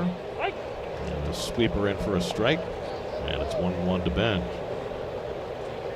Jake Irvin went the first 4 innings plus, charged with 3 runs, 2 of them earned on 6 hits. P.J. Poulin is on the hook.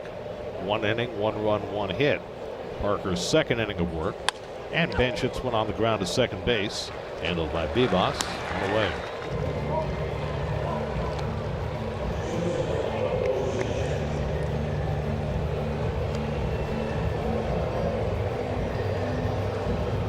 And now Bichette, last time up with runners at first and second and nobody out, Bichette hit a fly ball to right field deep enough that Torrens tagged and went to third, and when Wood missed the cutoff man, Benj moved to second, and they both scored on Juan Soto's 1-out hit. And that right now is the difference in the game. They've actually been gifted 3 runs by the defense of the Nationals.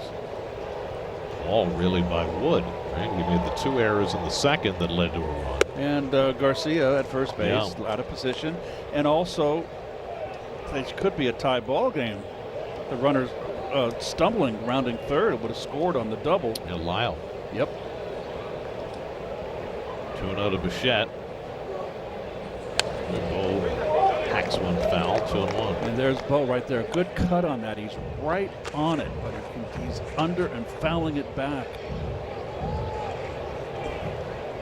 You know, we had that note last week about how Bichette has been unfortunate in the defensive plays made against him. He flies this one deep to left. Back goes Lyle near the wall, and it's out of here. Bo Bichette with his 3rd home run of the season. And the Mets stretch their lead to 5-3. He had gone 71 at-bats since his last extra base hit, the longest drought of his career. That is over as Bichette cranks one into the bullpen to put the Mets up by 2.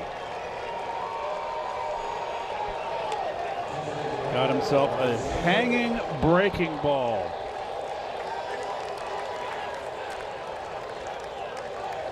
And he gets the hard hat and the construction vest and a big heaving sigh.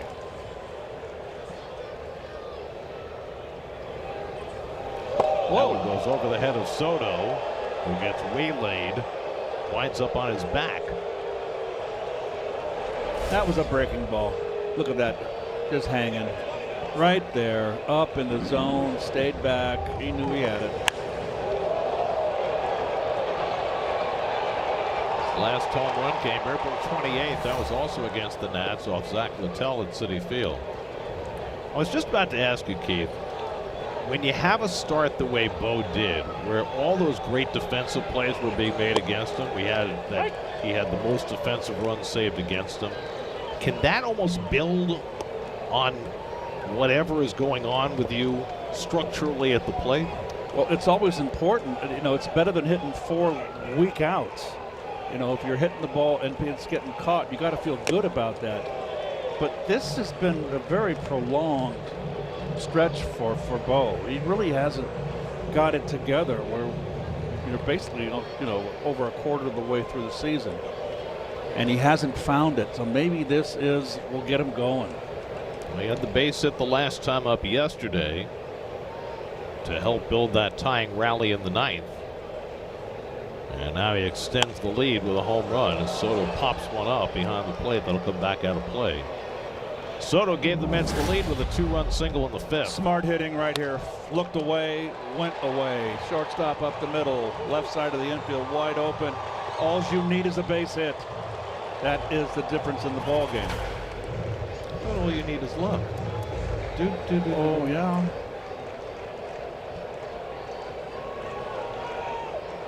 I like that song. Fly ball shallow left, and Lyle comes in a few strides. Soto retired, 2 out. That's have hit 2 home runs tonight. Red Beatty a tape measure shot to center field, and Bichette a big albatross shedding home run here in the 7th.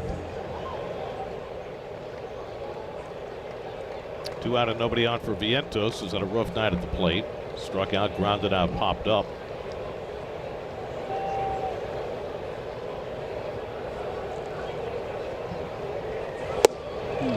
Swings and misses at a first pitch slider, 0-1.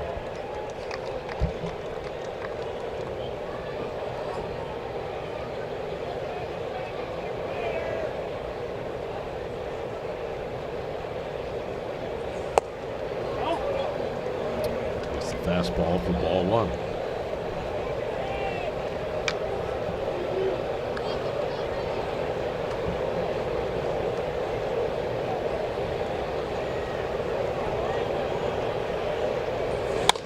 Ground ball to the right side. To his left comes Vivas to make the play. Side retired. Bo Bichette's home run extends the Mets lead 5-3 at the 7th inning stretch.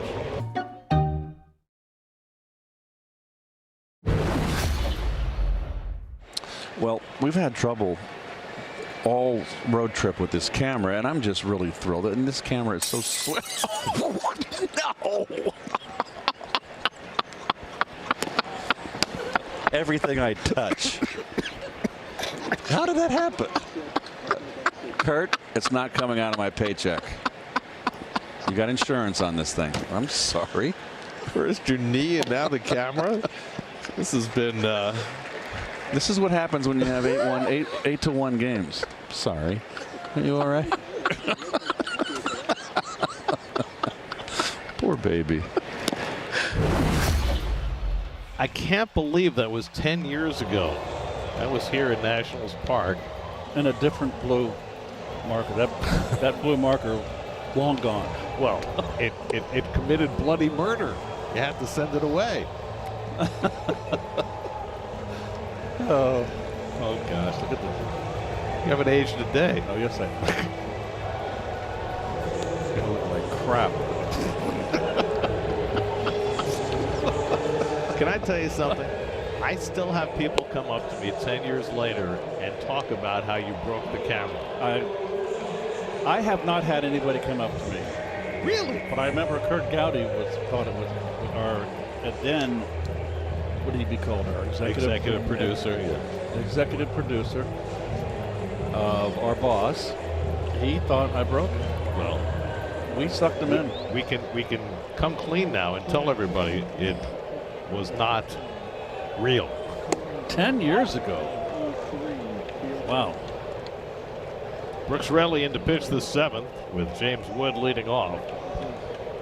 Wood has grounded out and struck out twice. And he fouls one away. 1 ball, 1 strike. It's a scoring change on the ball hit by Torrens back in the 5th inning. They changed it to an error on Luis Garcia. Oh, they did. They've been using Raley quite a bit, Garrett. Wood cranks one into the right field corner. That's going to go for extra bases. And James Wood with his first hit of the night leads off the 7th with a double. His 25th extra base hit of the season. The Nationals are first in the league in doubles. And they've hit 3 tonight to add on to that. Nice swing. Compact. Slider was flat up. Stayed in nicely. I have to ask you a question, Gary. I saw today that Mentor AJ was put on the 60-day. Yeah, that's Could you retroactive explain to the that? start of the season. Can you? Oh, okay. It was just to make room on the 40-man roster because the Mets brought up Daniel Duarte today, who was not on the roster. Good. So it's just a technical move. Right, I wanted you to- He's eligible next week. I wanted you to clarify that for our fans. Curtis Meade is batting for Luis Garcia. We're talking about how the Nats get more platoon advantage at bats than every team but one this year. And this is part of it. Meade batting for Garcia in this spot against the left-hander. Meade had a good series against the Mets in New York. The Australian, who has bounced around a little bit, found a home in D.C. He's got an OPS of almost 900. He takes up and away 2 balls and a strike. Brady House, another right-hand hitter waiting on deck. That's a big run out there on second base. Minimum, he has to advance the runner. Raleigh gave up an unearned run against the Yankees on Saturday night. He chops that sweeper foul. 2 balls, 2 strikes. So that's the end of their right-handed bench. The remaining bench of the Nationals are our switch hitters. That is Keibert, Ruiz, and Nasim Nunez. And Ruiz is a really good right-hand hitter.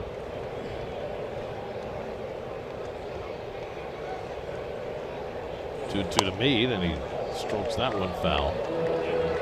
Christian Scott went the first 4 innings, allowed 3 runs, 4 hits. Austin Warren, another terrific outing.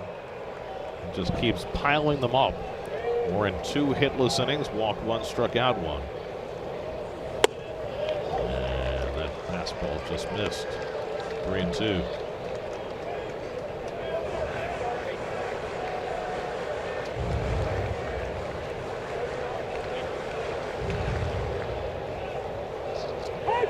Oh boy.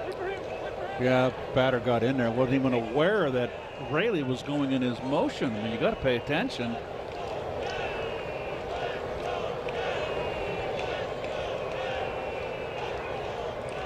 Three-two coming to Meade. Back toward the sweeper and did not get the call. Torrens is going to challenge it. That's a good challenge. It may have swept around the corner. It's a close call, Garrett. Very close. And it stays ball 4. So the Mets lose the challenge. And the Nats have the tying runs on base with nobody out.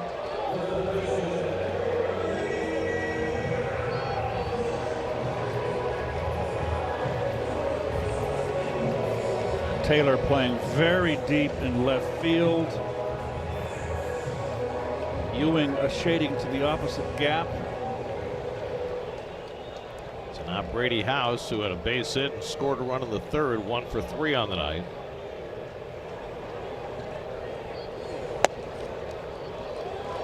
And he misses with that sweeper for ball 1. Brooks having a hard time honing in right now. He's been up with his pitches.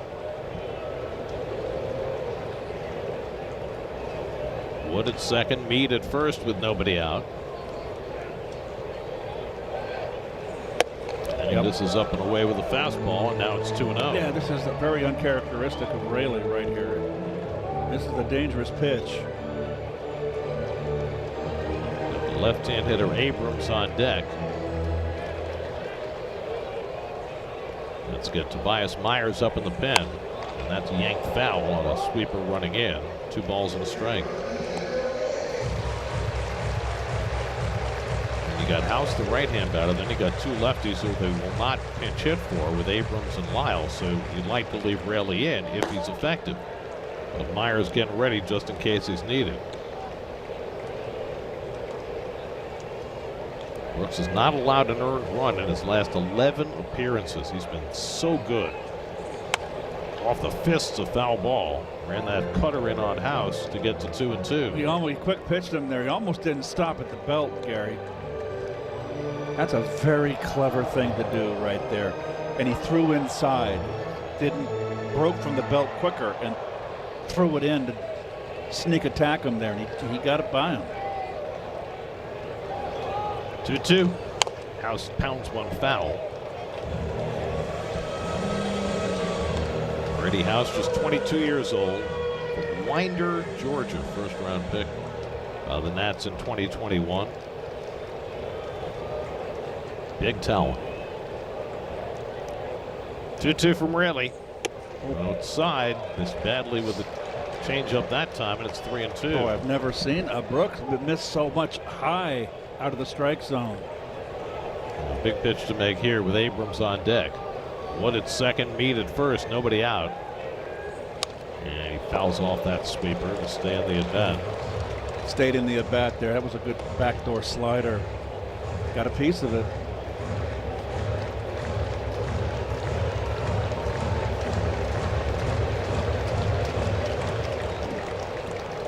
Love to get a ground ball here. This will be the 8th pitch of the at-bat from Raley to House. And it's ball 4. A 3-2 fastball. So Raley, after giving up a leadoff double to Wood, has walked the next 2. And now the bases are loaded with nobody out. Justin Willard will pay a visit to Raley before he faces C.J. Abrams.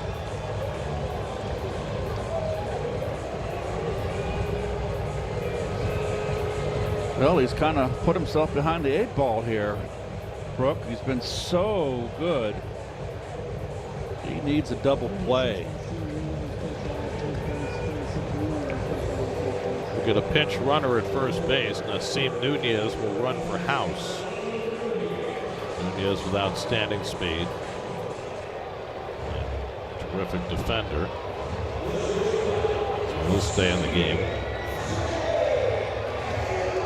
So now C.J. Abrams has gone 0 for 3 tonight, but he has had a fabulous year with runners in scoring position. You see the numbers there, 385. Abrams 1 for 4 in his career against Raley. That one was a home run. Bases loaded, nobody out. Infield back to try to turn 2. And Abrams takes it high for ball 1. It's just a struggle for Brooke. Everything up. And as a hitter, you're paying attention. He's having a hard time. Boy, just look for a nice, be aggressive fastball. And that one cuts over the plate. 1 ball, 1 strike. Abrams had a big series in New York. He's been held in check so far tonight. Wood at third, Meade the tying run at second, Nunez at first, and Abrams flies one out to center, chasing Ewing back, way back. He makes the catch, tagging at third Wood. He comes in to score. Meade goes to third on the sacrifice fly by Abrams that cuts the Mets' lead to 5-4.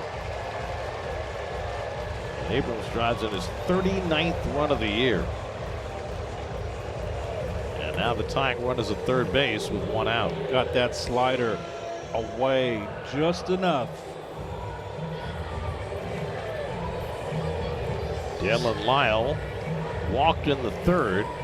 Could have scored on a double by Joey Weimer, but stumbled coming around third. And that kept a run off the board, and that run right now is the difference in the game. Mets will play back for 2 on the middle infield. Gotta watch out for Nunez. He can steal a base. And Lyle tries to hold, but he went around on the sweeper away. Strike 1.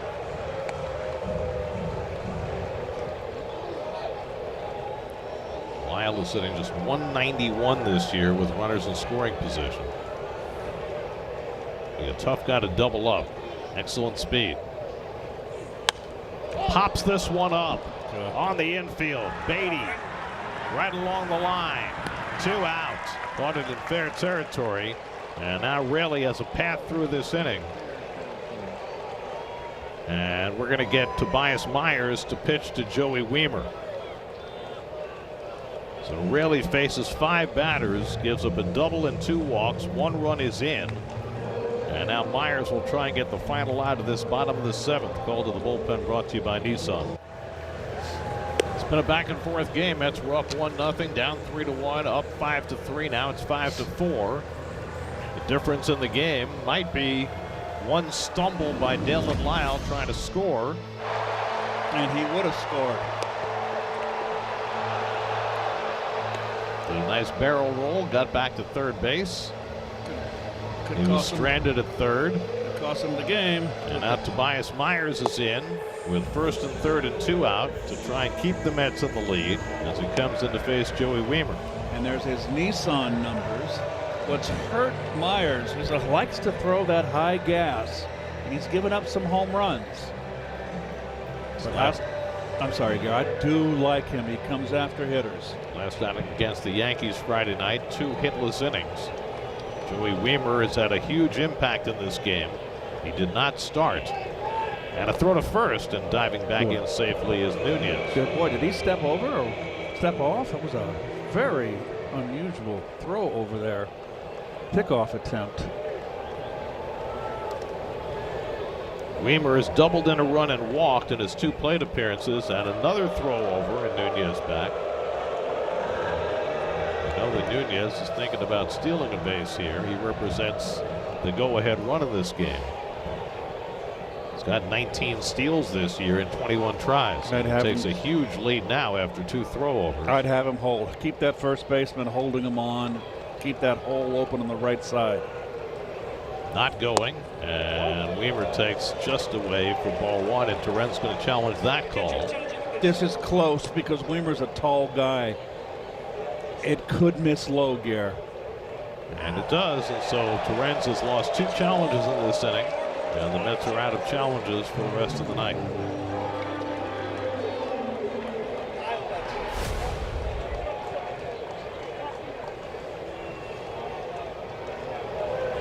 No, Lou Torrens have none of it. 1-0 to Weimer. There goes Nunez. The throw by Torrens is not in time. And Nunez steals the base. Okay, base hit. Vientos can play back now.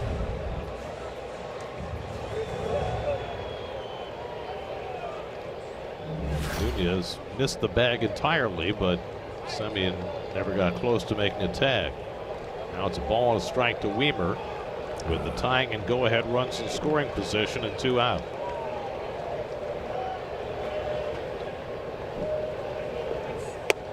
Myers misses up high.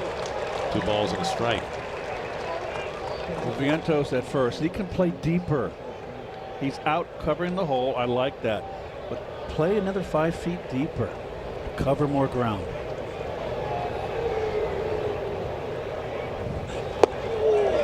And he takes the splitter and it misses low.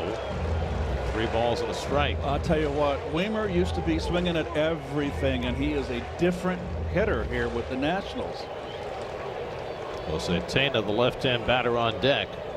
Myers behind 3-1. And Weimer takes it high, ball 4, and the bases again are loaded. That is 7 walks now for Met pitchers tonight.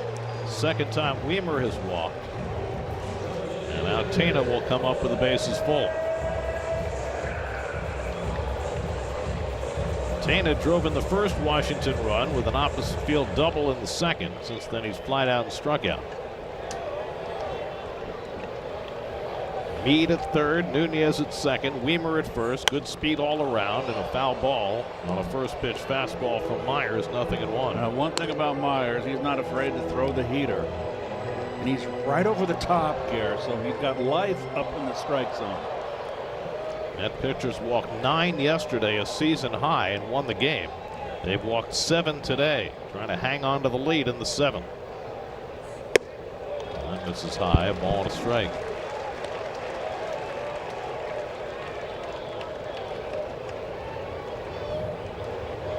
Tena facing Myers for the first time. 1-1 coming. Whoa! That splitter stays way up high. 2 balls and a strike. Now, right now, as a hitter, he threw that splitter. This is a huge pitch with the bases loaded. If he misses here, it's 3-1. Boy, but sit on a fastball. 2-1 to Jose Tena. And he swings and misses at a fastball, and it's 2-2. Myers unafraid. Under that fastball above the belt. Keep it upstairs, you'll get him. Meade, Nunez, and Weimer the base runners. 2-2 coming from Myers to Tena. Struck him out! Tobias Myers threw a fastball by Jose Tena and leaves the bases loaded and leaves the Mets in front by a run. Gutsy pitching effort from Tobias. We go to the 8th inning with the Mets leading 5-4. Mitchell Parker starts his 3rd inning of relief and gets a strike to Brett Beatty. Changes on the infield for the Nats. Curtis Meade stays in to play first base. Nasim Nunez stays in at second, and Jorbit Vivas moves over to third. Beatty chops one foul off his foot, and it's 0-2. Brett hit one almost into the dumpster in center field in the 4th inning. Yeah, he got all of that off the back wall.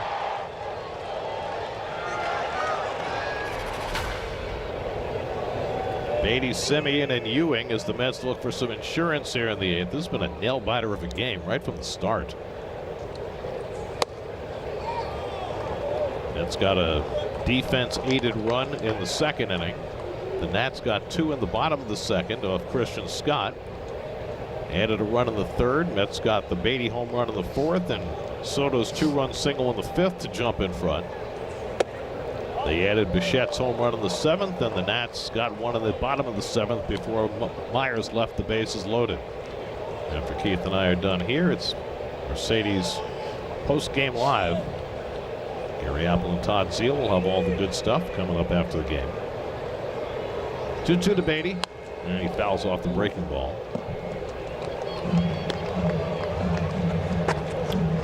Brett's home run gives him an 8-game hitting streak. Even more significantly now, over the last 27 games, his on-base percentage is right at .385.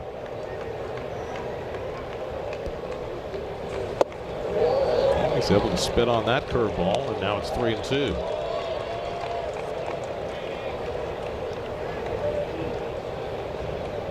Early in the season, Brett was not walking at all. He was putting himself in 0-2 counts almost every at bat. That's really changed. He goes down swinging. Got him with that slider. Second strikeout for Parker. New York Mets baseball on SNY is brought to you by Moo, home field of smart trading. Moo Financial Inc., member FINRA, SIPC. By Hyundai. Hyundai gives you America's best warranty on every new vehicle. Visit Hyundai.com for more information. And by the State Farm agent of the game, Flora Coley of Glendale, New York. Contact Flora at FloraColey.com. Marcus Semien yanks one foul. Semien's 0 for 3, struck out twice in between. He had a sinking liner to left that Dylan Lyle made a nice sliding catch on.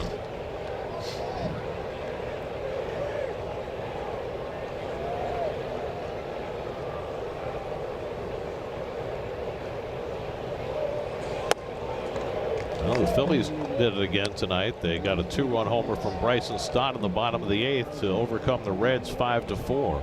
It's 16-4 with Don now. Is that what they are? Quite a comeback for the Phillies, who are now 2 games over 500.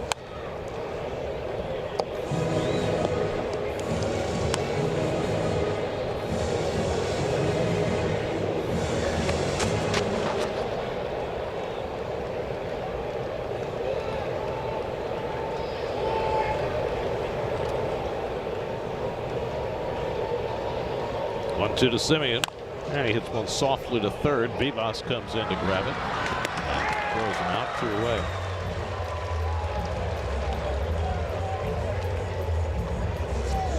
Mets bullpen is quiet, so Tobias Myers is going to get the 8, 9, and 1 hitters in the 8th inning, and then presumably Luke Weaver would be available to close. Devin Williams worked the last 2 days and not expected to be available today.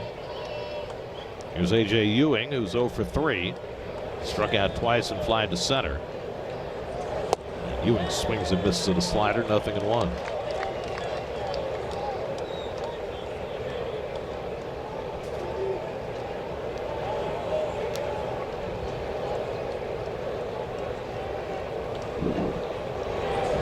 Yeah, Ewing takes one the other way, but right at the third baseman Vivas, and that retires the side. We go to the bottom of the 8th, still 5-4 New York. Tobias Myers faces number hitter Jorbit Vivas, who fouls back his first offering in the bottom of the 8th. Vivas has walked, grounded out, and flied out 0 for 2. Drew Millis is on deck, and then James Wood for the Nats in the 8th. Myers walked the first man he faced, Joey Wiemer, in the 7th to load the bases, but then struck out Jose Tena. Fly ball hit to right center field, easy for Ewing. And AJ's got it, 1 out. When Myers struck out Tena with the bases loaded, that extended a record for Myers. In his major league career with the bases loaded, opponents are now 0 for 10 against him. Nice. Talked about a pitcher who's fearless.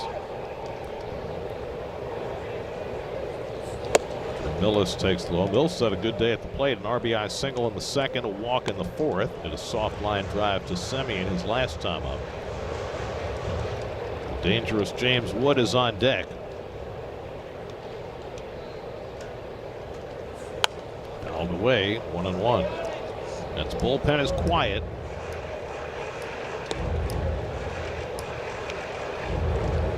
Myers try to negotiate 4 outs here before presumably turning it over to Weaver for the 9th. That's 5 runs, 8 hits. The Nats 4 runs and 5 hits. Hit the other way, but Beatty's positioned perfectly, and he throws out Millis 2 away. Well, Myers, after walking his first batters, retired 3 in a row, and now he's going to get through Wood. James Wood got the 7th inning started for the Nats with a double into the right field corner. He came around to score on a sac fly by Abrams. The Nats in that inning had a double and 3 walks, a sacrifice fly, but only 1 run. 2 out and nobody on. And Wood takes fastball upstairs for ball 1. National League East players with the most home runs. Kyle Schwarber, who was scratched from the lineup tonight for the Phillies because he's sick. He has been red hot. I'll say.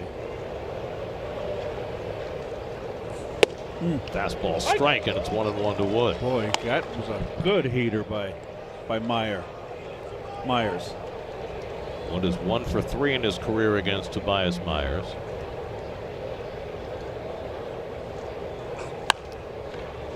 Splitter fouled off, and it's 1-2.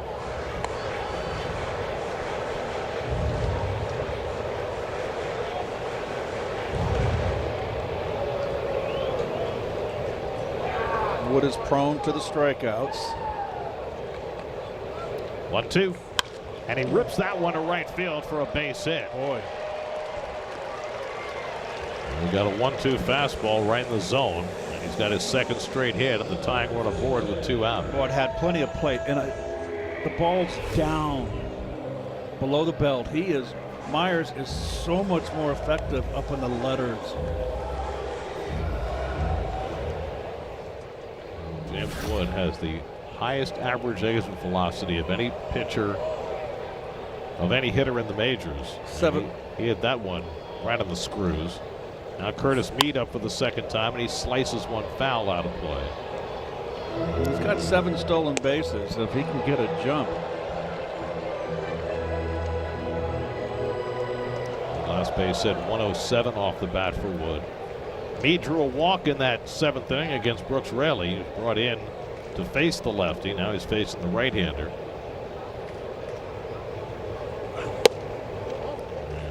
Cutter just off the plate, a ball and a strike. Well, no surprise there. The four-seam fastball dominant. His 3 splitters have not been good. They've been up.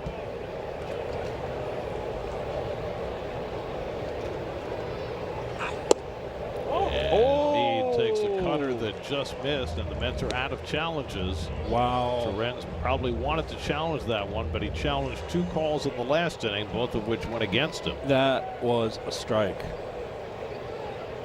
Asim Nunez, the on-deck batter. Wood at first with 2 out. 2-1 to Mead. Driven to the gap in right center, and that ball's down for a base hit. It goes to the wall. Wood digging for third. He takes the turn. He heads on home. The throw by Simeon is offline. It's an RBI double for Curtis Mead, and it ties the game 5-5 in the 8th.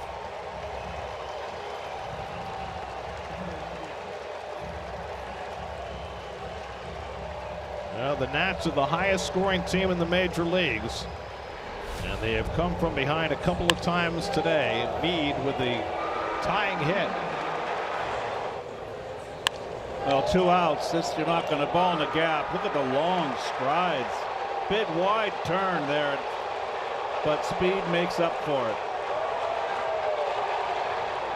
Fastball away, and that, it came back inner half, and he went right to the opposite gap. There's that fastball, Gary. Got it down in the belt area. So now Asim Nunez bats for the first time. Came in as a pinch runner in the 7th, stayed in at second base. And he flies one down the right field line. That'll curl and go foul.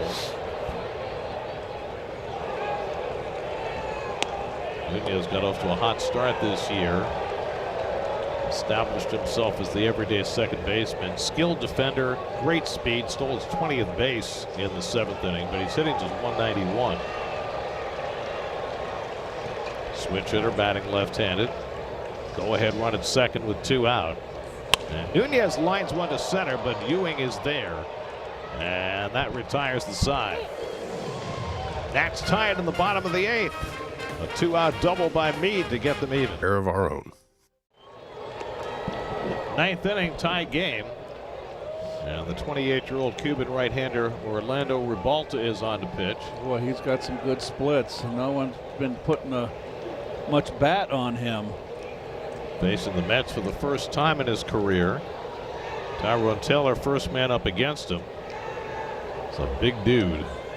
Ribalta fires a fastball for a strike. 6'7", 245. That's a big man.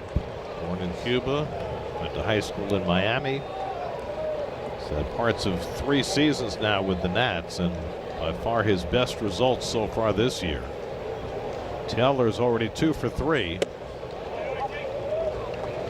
Does he have another 9th inning piece of drama for the Mets? How important is that stumble, Gare? If you stumble, you might fall. I remember that call. Taylor flies one foul. Both of Taylor's hits today have come to right field, but yesterday he turned on one. Oh, he got the hanger. And this was not your ordinary home run. It was a bomb.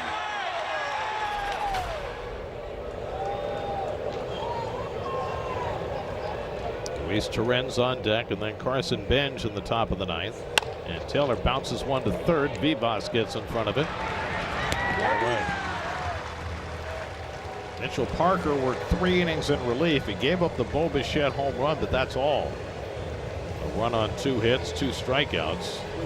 Held the Nats in the game while they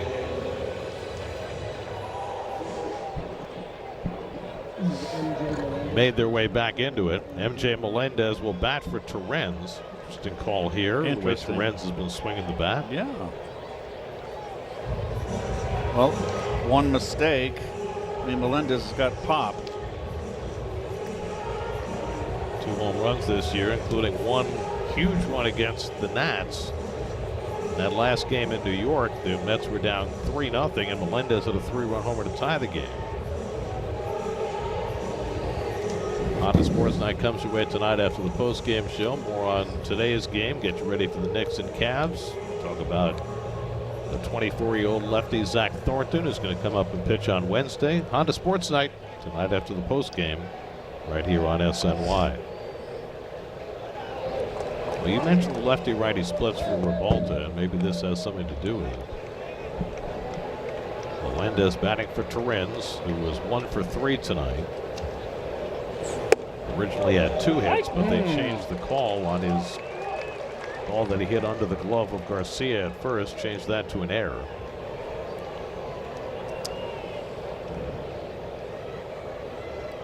Five, top of the 9th. Carson Benj on deck, and Melendez takes that one that just missed. 98-mile-an-hour fastball from Revolta.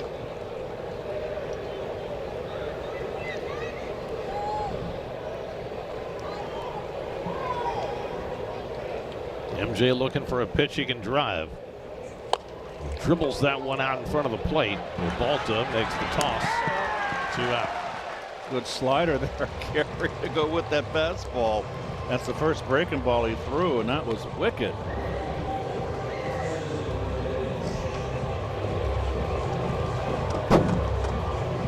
Luke Weaver is up in the Mets bullpen.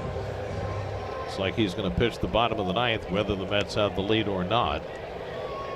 Carson Benj has a single and a walk today. He scored a run, 1 for 3. Vivas playing at the edge of the grass at third against Benj, and he takes outside for ball 1.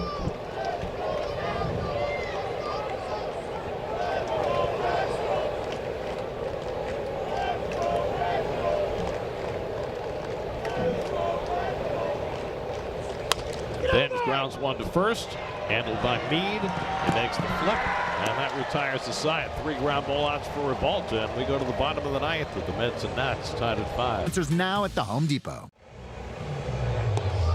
Last of the 9th, Mets trying to head to extra innings again if they can. They played more extra inning games than any team in baseball. Luke Weaver will try and get them there. Well, there's Luke's Nissan numbers. Really a fine performance in that Yankee series. The bases loaded, nobody out, and pitched out of that jam. Huge outing for the Mets and himself. And then he stayed in the next inning and covered first base on a 3-6-1 double play. Hayden Singer will catch after Torrens left for a pinch hitter. C.J. Abrams leads off for the Nats. Abrams hit a go-ahead home run against Weaver in the rubber game of the series in New York in late April. Tonight, Abrams is 0 for 3, had a sacrifice fly in the 7th inning. And he hits the first pitch through the hole into right field. And the Nats, just like that, have the winning run aboard with nobody out. Well, first ball, fastball hitting. And you've got a stolen base threat on the bag. 7 stolen pillows, caught 3 times.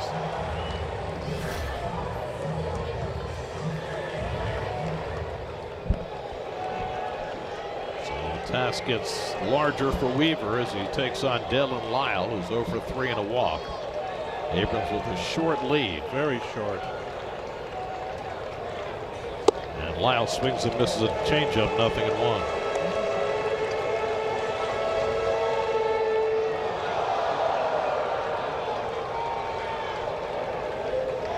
Weaver has not given up a stolen base this year, and he's picked off 1 runner. And Lyle swings and misses another changeup, and it's 0-2. So Lyle has swung at 2 bad pitches.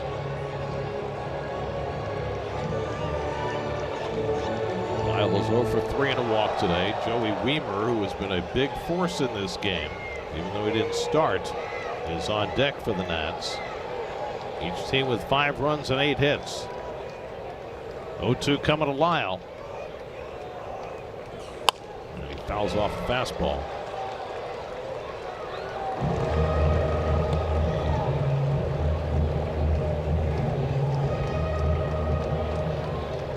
Abrams not getting much of a lead at all. No. At first base, wary of Weaver's pickoff move.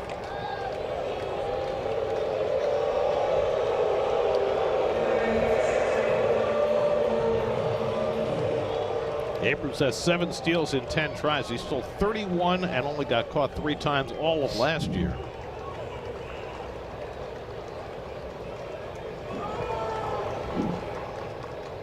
Oh-2 from Weaver. And Lyle strikes out another changeup. So he got 3 changeups in that at bat and missed all 3. And that's the first out. 2 changeups to start him off, and then a fastball, and now another change. And this was the best one he threw. That was for a strike. Now I got to believe you really got to pay attention to Abrams. This is a chance for him, the time for him to try to steal one. Joey Wiemer, the batter, takes a fastball that just missed for ball 1.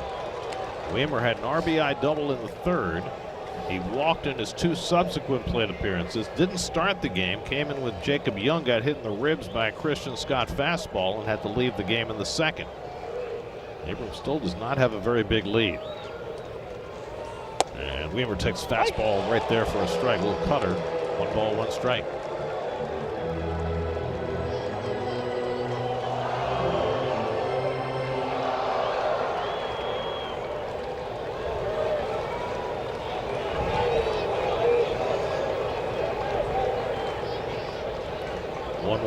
First Weaver steps off.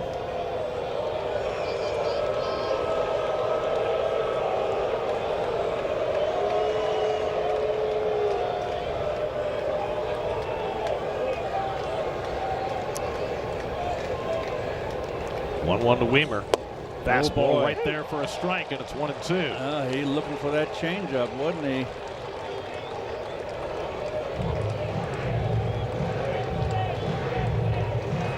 Weaver 1 for 3 in his career against Weaver. Abrams carrying the winning run at first with 1 out. 1-2 coming. He's away. 2 balls, 2 strikes. Beatty guarding the line. Outfielders deep. Pretty much straight up. Never played no doubles here. Big gaps in this ballpark. 2-2 to Wiemer. Inside and hit him. And that'll move the winning run to second base. So Wiemer, who replaced Young, who got drilled in the ribs, he takes one off his arm. No padding. And that moves Abrams to second base.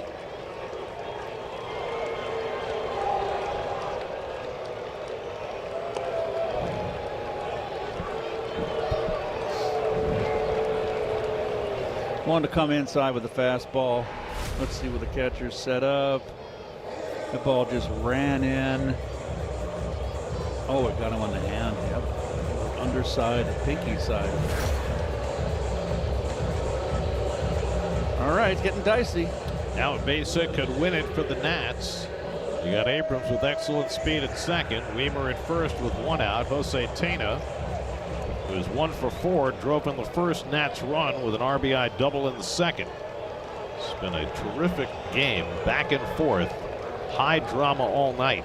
And now the Nats with a chance to win it in the bottom of the 9th.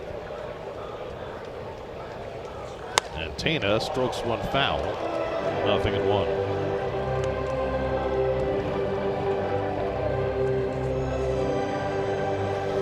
Well, no longer playing for doubles. A base hit wins the ball game, Garrett. Much shallower in the outfield. Everybody. The only one that's playing deep is Taylor. Hard to throw out Abrams on any base hit to the outfield. 0-1 to Tena. And he fouls back the fastball, and now it's 0-2.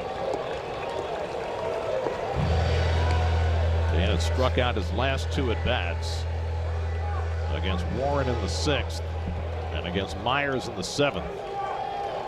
Bradley gave up a run. Myers gave up a run. Weaver trying to hold the fort in the 9th. 0-2 coming to Tena. Changeup down, 1 ball, 2 strikes. For a beat, Vivas is the on-deck batter.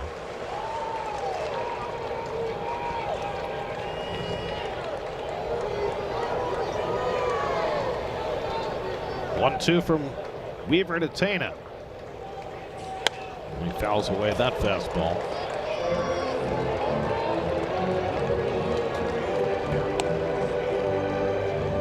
Mets led 1-0. Nats led 3-1. Mets led 5-3. The Nats with a run in the 7th and a run in the 8th to tie.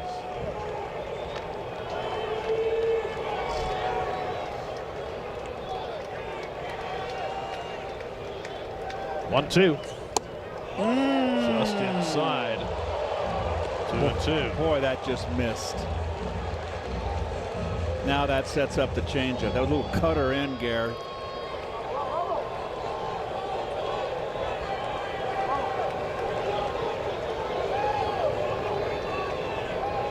Two and 2 to Tena. Weaver stepping off.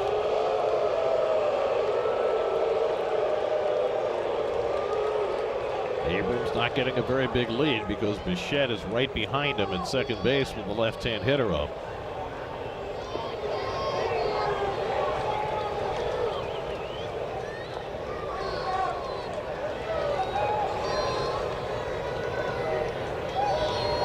Two coming. Foul tip held by Sanger for strike 3. Huge strikeout for Weaver, 2 men down. Changeup followed by that cutter in.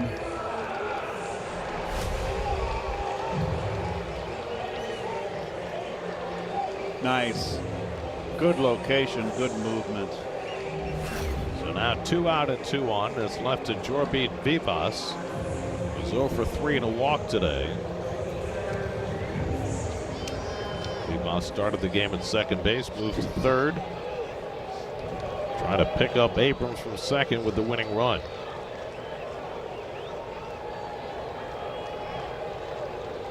And Vivas takes ball 1. Good eye right there. Jorbit Vivas, with runners in scoring position this year, is 0 for 19. You are correct. Weaver trying to keep it that way. Right there with a fastball, 1-1.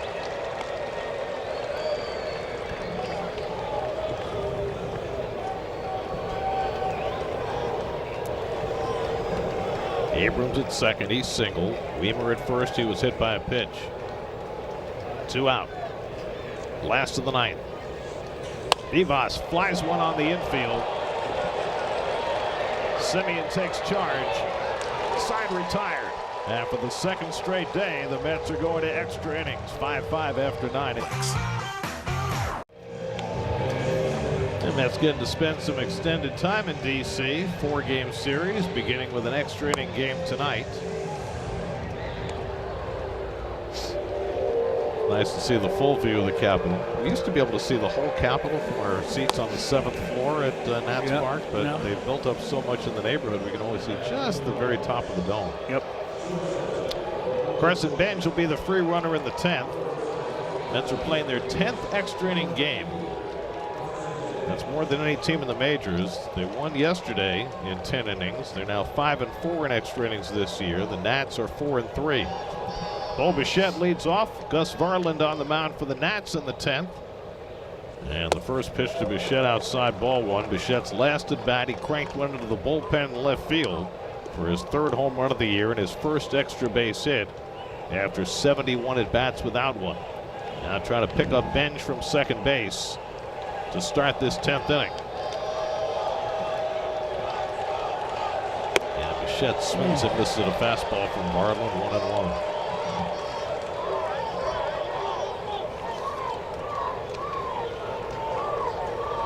Nats began the night with a pitcher from Minnesota, Jake Irvin. Now they've got another one, Gus Varland, the elder of the 2 Varland pitching brothers.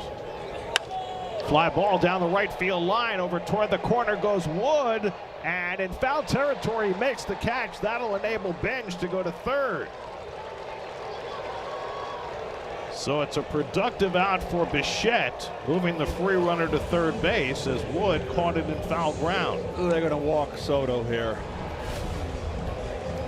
Long way to run here. Had it all the way. And Soto is going to get the intentional pass. So they'll put a second runner on base and bring up Vientos, who's had a rough night at the plate. Soto already had 2 hits, 2 RBIs in this game. So they'll deal with Vientos in a double play situation. Mark is 0 for 4, but he's driven in 16 runs in the last 16 games. And looking to get the Mets the lead in the 10th inning tonight. See the number there, 341 with runners in scoring position. Benj, excellent speed at third, Soto at first, 1 out. Infield back at double play depth, and slider is off the plate for ball 1.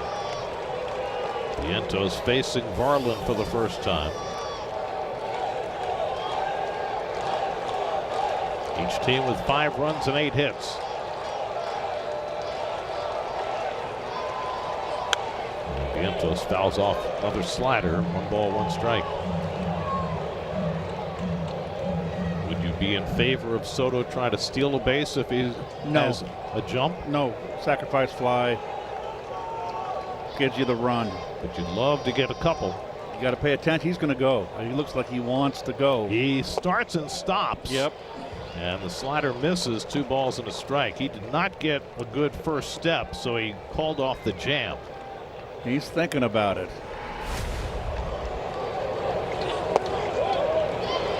Soto had a stolen base yesterday, 2 on Saturday. He's only got 4 for the year. 3 have come in the last 2 days. 38 last year.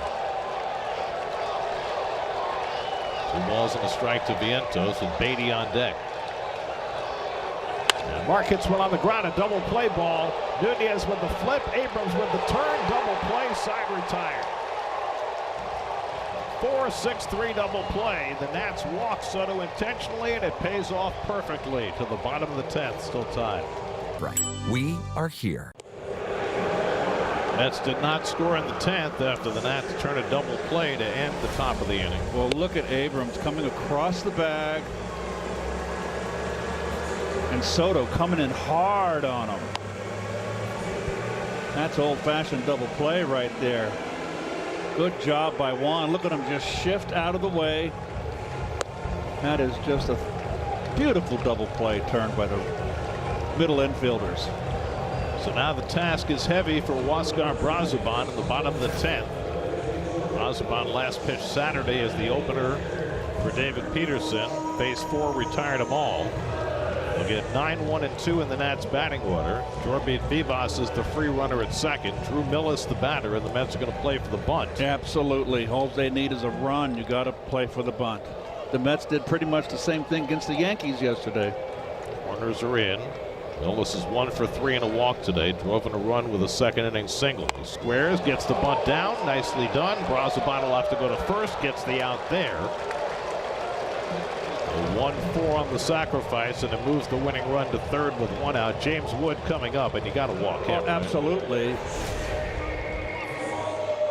And with Garcia, Gary, I would be inclined. It's a beautiful bunt. It's not Garcia, it's Meade. Right. So the intentional walk to Wood. So now you got the right-hand hitter Meade coming up with Nunez, a light hitter behind him. Right. You load the bases and get the force out. The problem is that Nunez is almost impossible to double up, so you'd have to play the infield in. So But you got Mendoza out there to talk strategy. But you know, with the bases loaded, all you got to force out at the plate. Right. So we'll see what they do here. Meade had an RBI double to tie this game in the 8th inning. After coming out as a pinch hitter in the 7th and drawing a walk. He's a guy you could double up, but how far back can you play your infield? They're going to pitch to him. They're going to keep the infield most of the way in. You got to. Yeah. Vivas at third, carrying the winning run. Wood at first. First pitch, rarely critical right here. And Meade takes a fastball that's called a ball. Oh, that could have gone anywhere. It's a critical call. Mets have a challenge. You get one in extra innings. They ran out of them in the 7th, but Singer did not challenge the call. And Meade takes it high, and it's 2-0. You're not heartbroken if you walk Meade. So then you got Nunez coming up, and you can set up the force at the plate.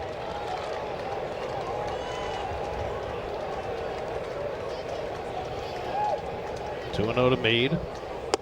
And the Aussie takes a strike, 2-1. Taken all the way, it seemed. 2-0. Why?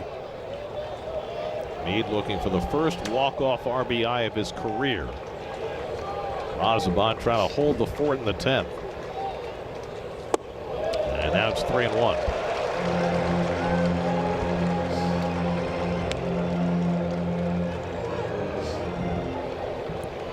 Walk would load him up. Now Seam Nunez, a switch hitter on deck.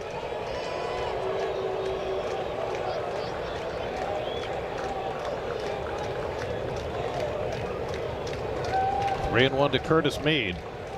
And inside ball 4. Now the bases are loaded. So after the intentional walk to Wood, an unintentional walk to Meade, and now the bases are loaded with 1 out for Nasim Nunez. And now how do you play your middle infielders? You got to play everybody in. Yep. You can't possibly double up Nunez, one of the fastest players in baseball. So the infield comes all the way in. Nunez flying to center field and is only at bat in the 8th. And he hits the first pitch down to Vientos. Home for 1. The throw back to first will not be made. And so they get the force at the plate for the 2nd out. That was a bullet.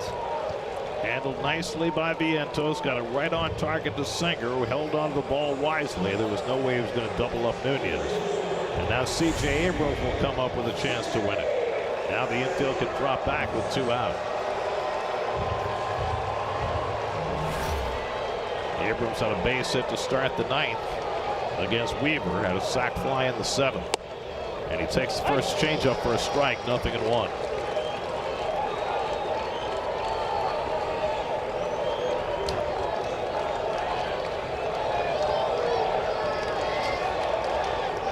Wood is the winning run at 3rd. And Abrams takes the sinker low and in. Ball and a strike. Brazoban has never gotten Abrams out. He's 3 for 3 with a home run against him. He's overdue. Trying to strand the bases loaded in the 10th. 1-1. Swing and a miss and a great changeup, and it's 1-2. Got him to go fish.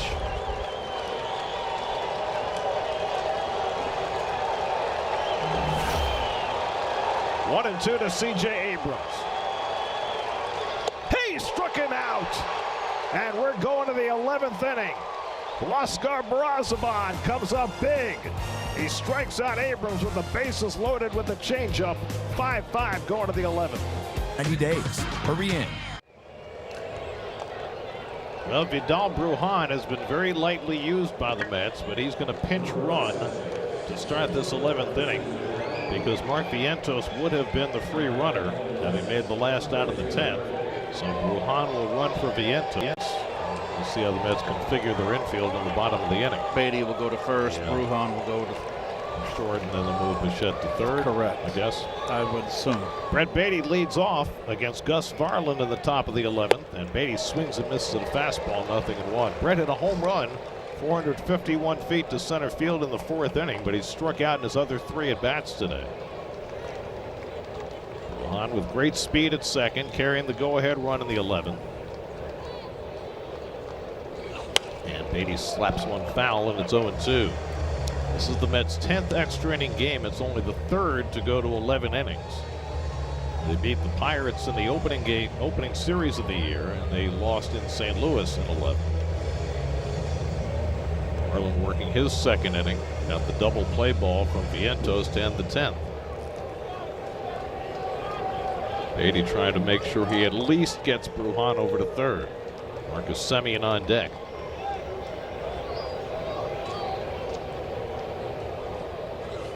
Up and away to Beatty. 1 ball, 2 strikes. Jake Irvin went 4 innings plus. P.J. Poulin gave up a run in his inning. Mitchell Parker went 3 innings. Gave up a home run to Bichette. Orlando Ribalta pitched the 9th. And now Varland getting his 2nd inning of relief in extra innings. And Beatty hits one out to center field, chasing Weimer back, and he makes the catch. Bruhan tags at second. He'll go over to third. Beatty hit that ball solidly, but Weimer goes back to get it. It's a productive out. It gets the go-ahead run to third. And now Marcus Semien will try and get it in. Semien's gone 0 for 4 today. But he has been terrific this year with runners in scoring position. The Nats will bring their infield in.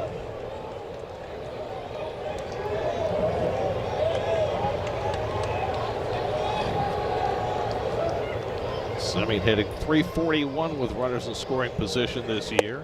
And he takes the slider high. They check it first. No swing. 1 ball, no strikes.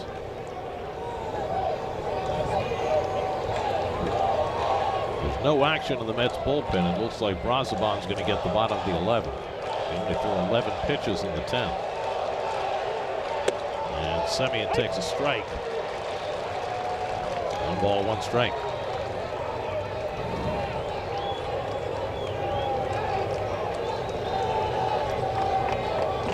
On at third with 1 out. And Semien cracks one out to left field. That'll get the run in if it stays fair. In the corner, Lyle makes the catch right up against the fence, and Bruhan trots home with the go-ahead run. It was going to be a fair ball. It was right up against the wall. Semien delivers the sacrifice fly, and the Mets go in front 6-5 in the 11th. Right on the line, it would have been fair. So 2 fly balls get the run home. 6-5 New York. A.J. Ewing bats with 2 out and nobody on. A.J.'s gone 0 for 4 tonight. Takes a slider down for ball 1. A.J. lined out to third base his last time up.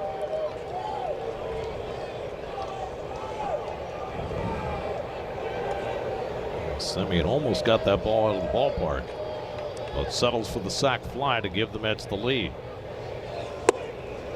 1-1 to Ewing. In the bottom of the 11th, C.J. Abrams will be the free runner. Dylan Lyle, Joey Weimer, and Jose Teno will be due up.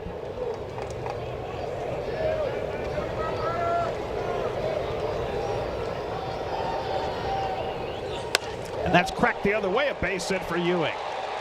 He just won't be denied. 0 for 4 tonight. Make sure he has himself a mark. He's a hitter. Love his stroke.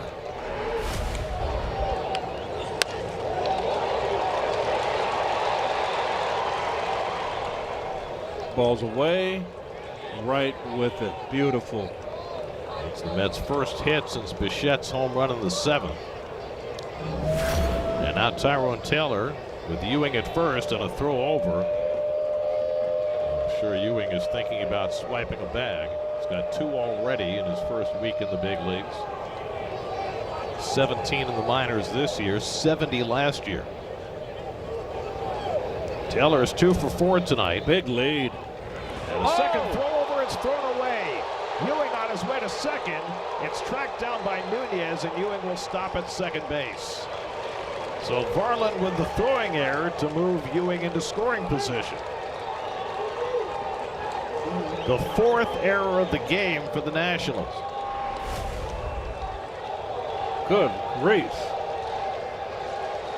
No chance for Kurt Smead. Not even close.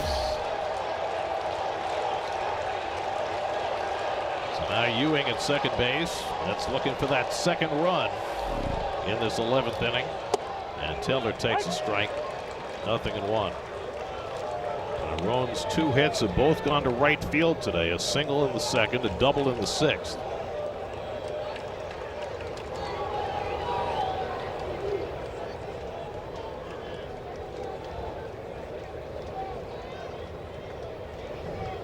And Taylor pulls one on the ground. Right along the line is Vivas. And he makes the throw in time to retire the side. The Mets grab the lead on Semien sac fly. 6-5 going to the bottom of the 11th. Let's go places. We go to the bottom of the 11th. Mets with a 6-5 lead. Nats had a chance in the 10th. But Vientos gets the out at home for the second out. And then Brazoban strikes out Abrams for the third out. And the Mets have the lead. Abrams will be the free runner at second base to start the bottom of the 11th. Dalen Lyle the batter. Brett Beatty moves to first base. Vidal Brujan stays in at short. Bo Bichette moves to third. Lyle hits a topper off the mound. Brazoban fumbles and then throws low, and Beatty able to dig it out. And they get the out at first as Abrams moves to third. That's a close play at first. See if they're going to challenge. No challenge. So Brazoban almost lost this play. And then Beatty saves his bacon at first base. Got him. So now the tying run at third with one out. Joey Wiemer will be the batter. And does Brazoban have another inning of magic in his arsenal? It's the 8th time this year that Brazoban's worked more than an inning. His longest outing was 2 2/3 against the A's.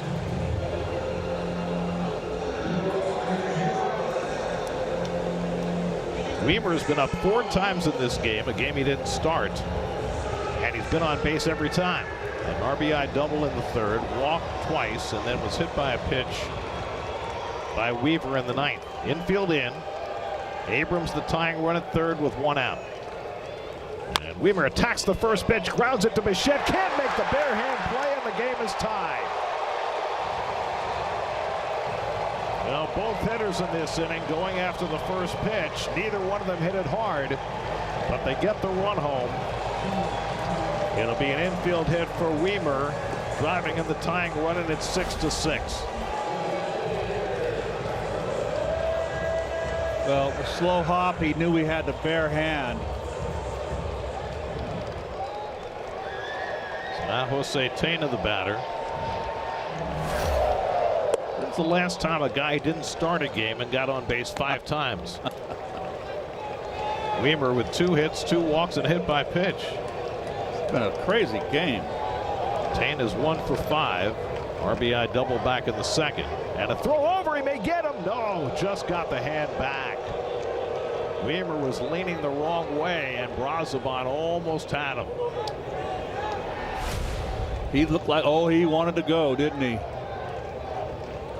Oh boy, he just did get back. Brazoban has 1 pickoff in his career. Swing and a miss, good fastball. And it's 1-1 to Tena.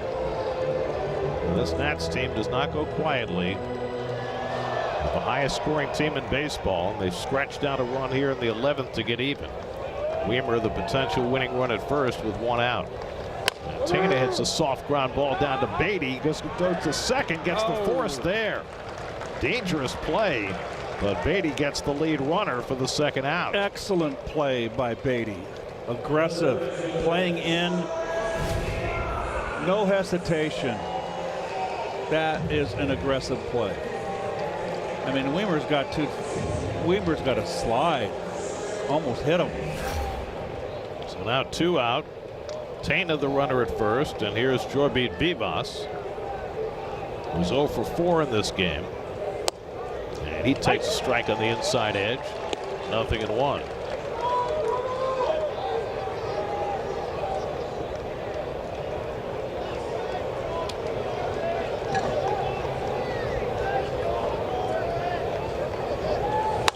Line drive center field. That's going to be down for a base hit. Tena on his way to third. The throw coming into second. And boy, they might have had a play at second base on Vivas, who took the extra base and almost overslid second base. But now the winning run moves to third. It's a double for Vivas, his first hit of the night. This ball's a little more in the gap. The game's over. And look at the speed of Ewing to cut it off.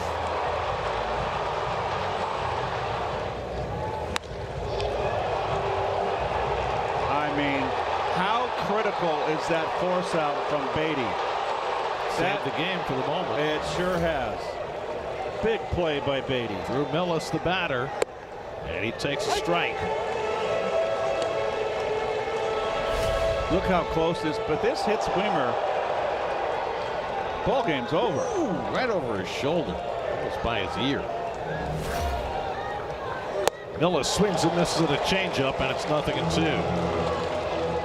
Boy, I can't say enough about that play by Beatty. That is just a fine play.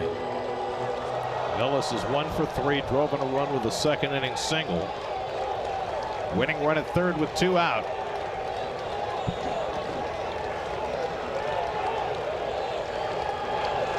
Oh, 2 from Brazoban.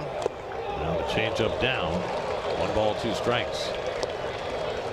This is the guy you want to get. James Wood is the on-deck batter. Singer smothering that ball. With the winning run at third. 1-2 to Millis. Ground ball past the mound. Bruhan's got it. The throw to first in time, and we're going to the 12th inning. What a game this has been. Heart-stopping from start to finish. 6-6 going to the 12th. Or dealer. Quite a job by Huascar Brazoban, stranding the winning run at third base in both the 10th and 11th innings. 6-6 as we go to the 12th, and Paxton Schultz will take over the pitching for the Nats. Well, he's got a sparkling earned run average through 17 2/3. Big strikeout guy, over 10 per 9. And not a lot of walks. Tyrone Taylor will be the free runner at second. Hayden Singer will be up for the first time leading off. Now normally you don't bunt when you're the visiting team, but with Singer up, perhaps the Mets do. And they have been bunting with him. I mean, you like to play for multiple runs when you're the visiting team in extra innings. We'll see how they decide to go about it. Carson Benj on deck, and then Bo Bichette. And he does square as Schultz turned and faked the throw to second. Corners are in aggressively. What do you give him? You give him a 1 strike to let swing the bat?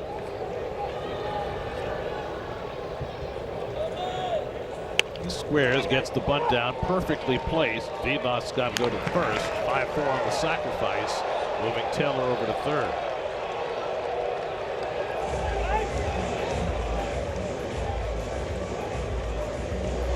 So now Carson Benj looking to get that lead run home. Oh boy. See Nunez getting right in the way of Singer coming across the bat. Infield comes in. Bench tonight is 1 for 4 and a walk. Taylor at third with 1 out. 6-6 in the 12th. And Schultz misses away with a cutter. And that's ball 1. I thought they were maybe were going to challenge that, but I think that Millis lost a piece of equipment. I think it was the pitch comm that came off his glove. Bo Bichette is on deck. And Benj come through again. Walk-off RBI yesterday. His second in a week. Schultz loves his cutter. He threw it a lot. Last year the Mets played a 13-inning game against the Dodgers. This is their longest game this year, 12 innings. Don't see many of these anymore. And that's pulled and just foul. Quick. That was a good pitch. Boy, he turned on that fastball. Well, he didn't have to hit it hard yesterday to get the winning run home. 5-man infield for the Yankees, and they had 2 guys in the same place.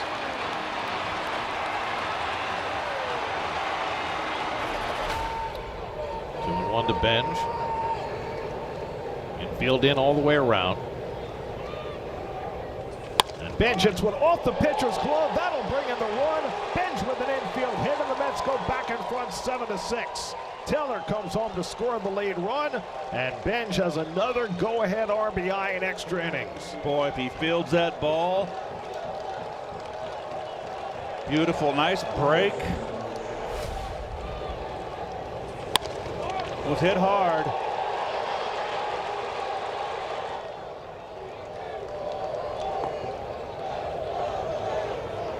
We have 98 miles an hour back to the box. Now Bichette will look to tack on. Bo hit a home run back in the 7th, and he takes a strike. The ball he thought was up and in. He's going to challenge the call. That's with a challenge because we went to extra innings. And they win this challenge. 1-0 to Bichette.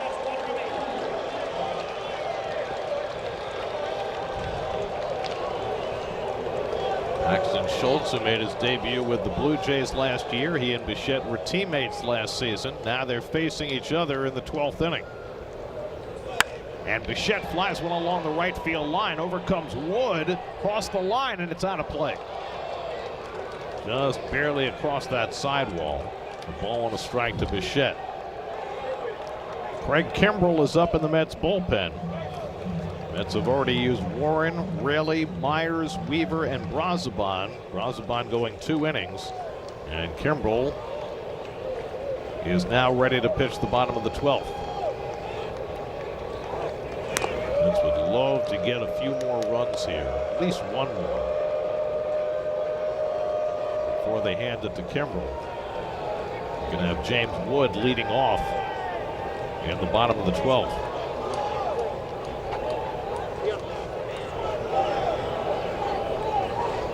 Nats will have their catcher Millis as the free runner. Not what they would have wanted. They only have one player left on their bench, and that's their other catcher, Caper Ruiz. 1-1 to Bichette. And Wood takes one over his head. 2-1. You are right, Gary. Schultz likes his little cutter. Got under that one.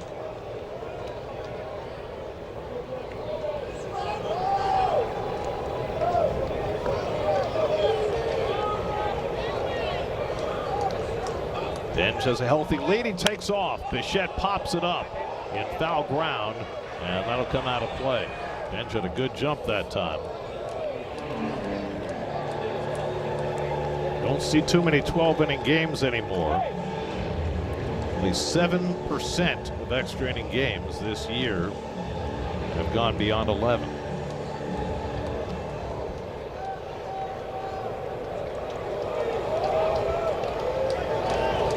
No more 25-inning games for you, Keith. 2-2 coming.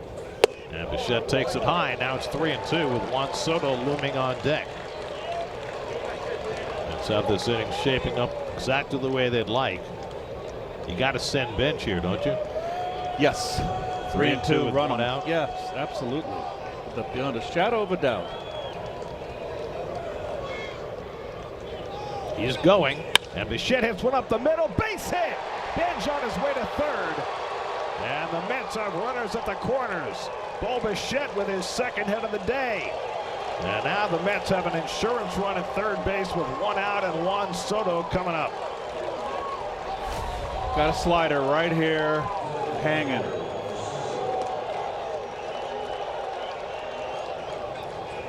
Runner running, a 3-2 count. Now, what do you do if you're the Nats? You don't want to walk Soto because then you got Brujan coming up, who is almost impossible to double up. So they're going to have to go after Soto and hope for the double play. Yep. Soto's got 2 hits tonight. He's driven in 2 runs. They intentionally walked him in the 10th. First and third, one out. And he takes the backdoor cutter for ball 1. Back-to-back hits for Benj and Bichette. Benj driving in the run after Singer got a sacrifice down. And Bichette chasing Benj to third. Middle infielders playing halfway.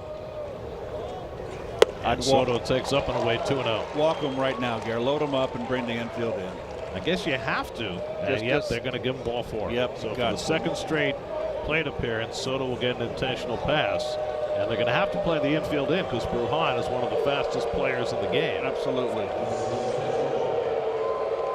So now the Mets with a chance to really add to their lead because this intentional walk pushes another runner into scoring position. That's why you're reluctant to do it. Yep.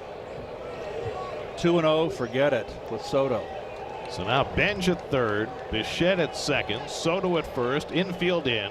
Brujan up for the first time, traced on the bunt, and it falls, and a run comes home. Oh, wow! Vidal Brujan on the first pitch he sees. The bunt was in the air, but it didn't have much air under it. And Schultz couldn't come in to make the play. Brujan with an RBI bunt single, and the Mets have a 2-run lead in the 12th.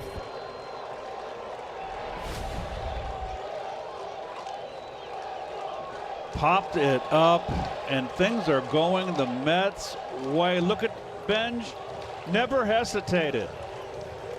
That is just good instincts, good base running. For Vidal Brujan, his first hit as a Met, and it comes in the 12th inning to give the Mets an insurance run. Just good baseball instincts.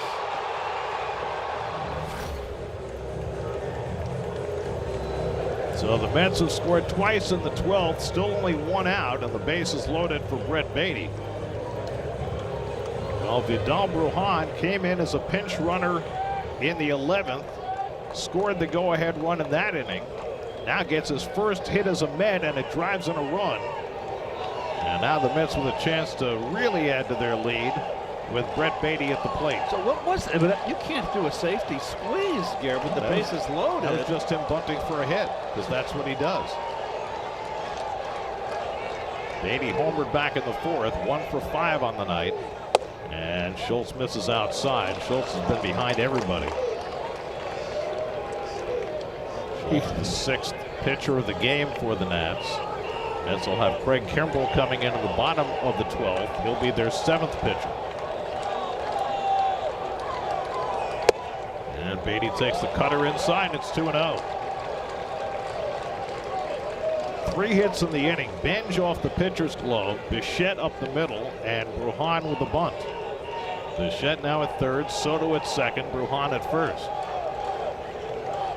Break the game open right here. And Beatty takes inside, ball 3, and we'll get a challenge from Millis. Close pitch. What do you think? I think it could be a strike. You just don't know how far off the plate Beatty is. It is a strike, and that turns 3-0 to 2-1. It's a big turnaround. Yep. It's a critical pitch for the umpire to miss. Tishner calling the balls and strikes tonight. 2-1 to Beatty. The middle infielders are halfway, so they have the option to try to go to second or to home. 2-1 coming, and Beatty takes that one high, and now it's 3-1. Schultz can't just shoving his coming underneath his slider, his cutter. He's in a rock and a hard spot right now. And he's got to throw a strike, and Beatty knows it. Bases loaded, 1 out, 2 runs home in the inning. 3-1 to Beatty. And Brett fouls it back at a fastball to hit there. Full count. He's going to get another one.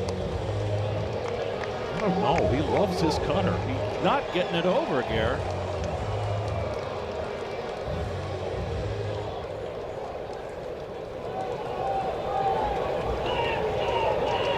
Three and 2 to Beatty. No place to put him. Schultz stepping off.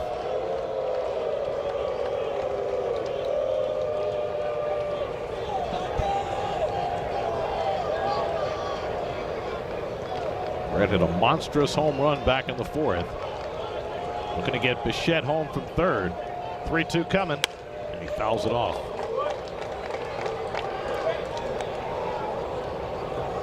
Brett's home run was his 3rd of the year. With 2 home runs for the Mets tonight. Bichette hit the other one, his 3rd. You see Schultz went to the rosin bag. It's just sticky out there.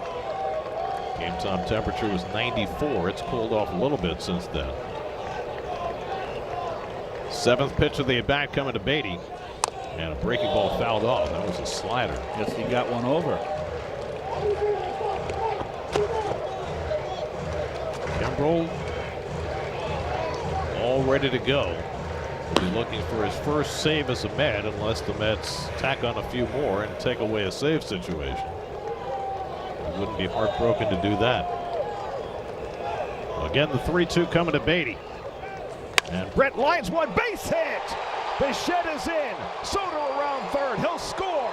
Brujan to third. Beatty goes down to second. The Mets lead it 10-6. Brett Beatty with a big hit to bust it open in the 12th.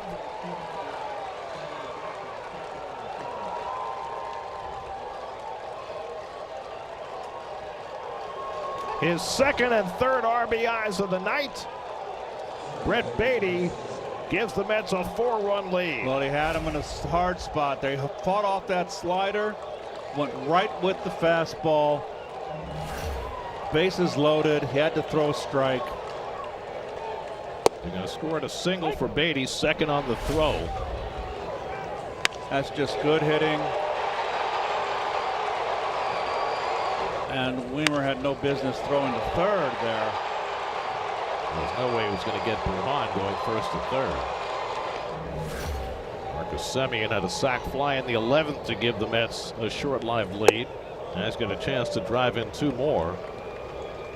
Mets now with 10 runs and 13 hits. The Nats 6 runs and 10 hits. A 4-run 12th inning. Let's try to win an extra innings for a second straight day. Brujan with great speed at third, Beatty at second. And Semien lines one over short. That's a base hit. Brujan is in. Beatty will stop at third. Marcus Semien's second RBI in extra innings. And it's 11-6 New York. A rollicking 12th inning for the Mets. 5 runs are home. Now Schultz just keep throwing up helicopters. And stand back right there. Mets bunching their hits. 5 hits in the inning. The only out that Schultz has gotten was on the sacrifice by Senger on the first pitch of the inning. Since then, single, single, intentional walk, single, single, single. The pitching coach, Simon Matthews, at the mound, and they're going to take him out. There was nobody throwing in the bullpen. Are they going to bring in a position player in? I guess they are. Uncle. Schultz out. Position player is going to pitch. Hurry in.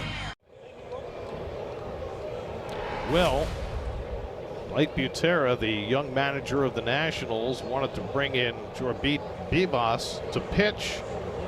The rule in regulation is you have to be down at least 8 runs in order to bring in a position player. And I don't. No, it says you're allowed to bring any position player into pitch regardless of the score, according to the rules that I'm reading in extra innings. But Schultz is heading back to the mound. Again, in regulation, you have to be losing by 8 runs to bring in a position player. If you're leading, you have to be winning by 10 runs, and it has to be in the 9th inning or later. But the rule that I'm reading, and I'm not sure if it's 100% correct, says any position player can pitch regardless of the score in extra innings. And so I'm not sure if the umpires have this right or not. I think they're communicating. They're on the horn with the replay center to check, because I think that the umpires are mistaken according to what I'm reading. So either the manager is embarrassed or the umpires are embarrassed.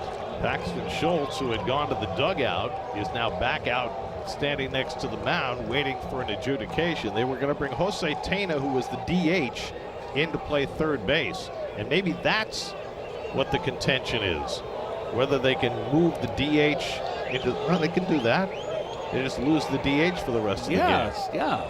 So I'm not certain what exactly the issue is. Are they going to announce this to the crowd? I think the umpires are going to be embarrassed. Well, somebody's going to be embarrassed. Vivas was playing third. They wanted him to pitch. And Tana was the DH. They were going to bring him in to play third base. It's a 5-run game. Mets have scored 5 runs in the top of the 12th. And I'm not sure why the umpires are taking so long. Either the rule is what we think it is or it's not.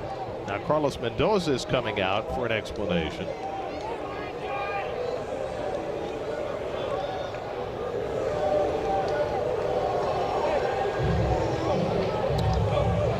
And Todd Tichenor, who is the home plate umpire and crew chief, now trudging back out. He's going to make an announcement, I think.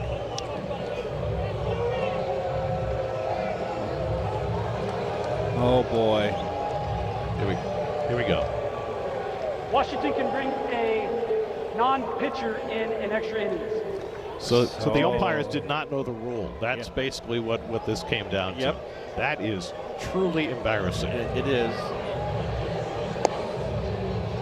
I mean, they changed the rule in 2024 to the current rule. Used to be that you didn't have restrictions on when position players could pitch. Then they made them tighter, and then they made them even tighter 2 years ago. It used to be 6 runs, then it's 8 runs, but in extra innings, all the rules are waived. So Vivas will be able to pitch. Tana will be able to play third base, and we can finish this game. Wow. Okie dokie.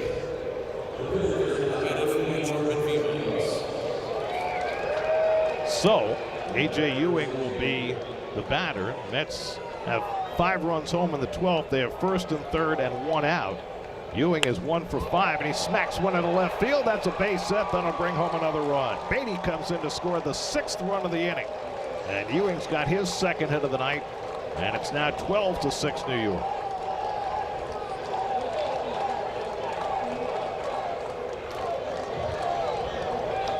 You know, Patera had 4 pitchers in that bullpen out there still available. 3, excuse me. So he had nobody up. So this is just kind of a. Well, he doesn't want to waste anybody. Hayden Senger batting for the 2nd time in the inning. He had a sacrifice to lead off in the 12th, which moved Tyrone Taylor to third. And now Senger drives one to deep left center, back toward the wall, and Lyle runs it down. Hayden Senger, who hit 6 home runs in AAA this year, making a bid for 1, but Lyle able to run it down on the warning track. Excuse me, Taylor. That's all right, Gary. Got my scorecard mixed up there. This whole inning has just been a cluster. So Taylor with another deep drive, making a bid for a 2nd 3-run homer in 2 days, but Lyle ran it down. Now Senger will bat. It's just been a comedy of errors here in this inning.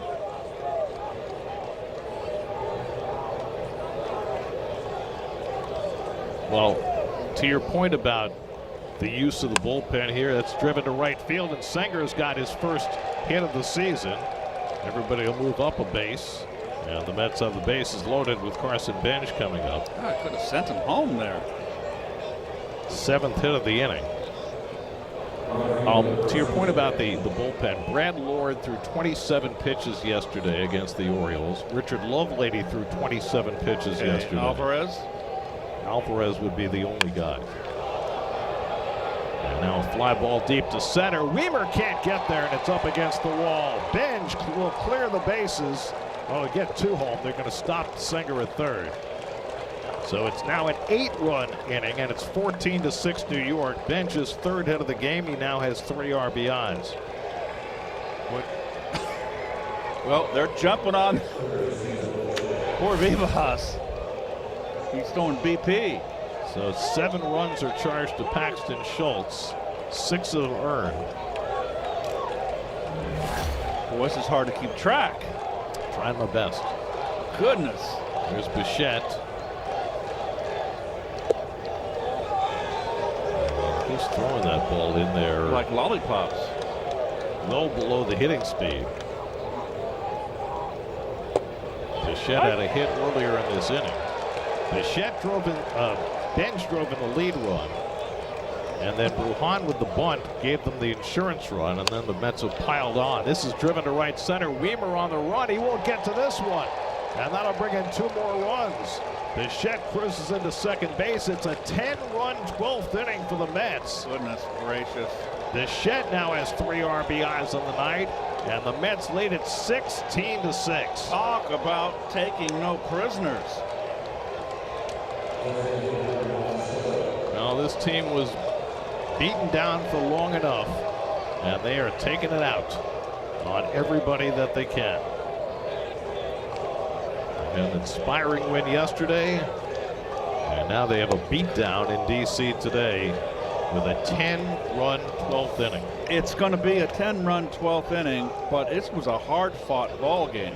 Back and forth, and yes, I mean Brazoban twice stranded the winning run at third base in extra innings. And guess who makes the outs? Soto pops up to end the inning, but the Mets, with maybe the biggest extra inning they've ever had, 10 runs in the 12th, and they lead 16-6. Chevy dealer. What a wild night in D.C. Mets with a 10-run 12th inning, highlighted by the umpires not knowing the rules, which is really embarrassing. But for the Mets, this is just exactly what the doctor ordered. Now Craig Kimbrell will try and get the last 3 outs. This was the most difficult inning to score, let alone. Well, I had the wrong batter up for a while, so don't feel bad. It's at 10 runs and 9 hits in that 12th inning. First 7 runs were charged to Paxton Schultz. The last 3 to the position player Vivas. James Wood will lead off in the bottom of the 12th with Millis as the free runner at second base, and Wood fouls off Kimbrell's first pitch. That's got to be a Met record, extra innings, 10 runs. The major league record for runs in an extra inning is 12.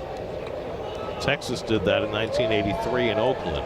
The Mets, by far, this was the most they've ever scored in an extra inning. Their previous record was 6. And today they put up 10. So the pitcher of record is Brazoban? Brazoban was fabulous.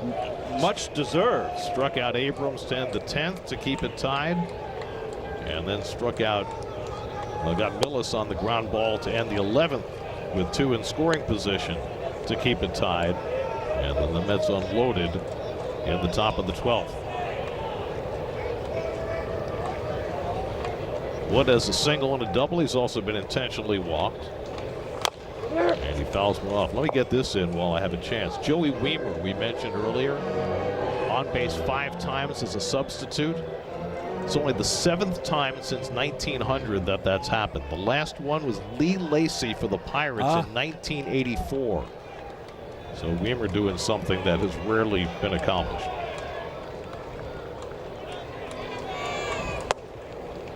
Kimbrell misses with the slider, and it's 2-2. And this is going to be a satisfying one for the Mets. This was a back and forth game. They led 1-0 early, trailed 3-1, led 5-3. Pulled on the ground. That's through the hole, and Wood's got his 3rd hit of the game. Millis will come on in, and now it's 16-7. This game may not die.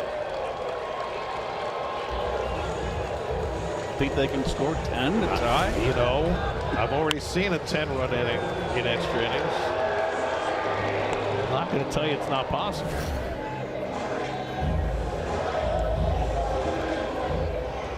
The Mets are the first National League team to score 10 or more runs in an extra inning since 1919. The Cincinnati Reds in Brooklyn in 1919 scored 10 runs in the 13th inning. And now 107 years later, the Mets are the next to do it in the National League. Fly ball out to right. Benj is there to retire Curtis Mead for the first out. First time Mead's been retired after 2 walks and an RBI double. Daniel Duarte just joined the team today. Took Joey Gerber's spot on the roster. Gerber was up for a couple of days, didn't pitch during his latest stint here.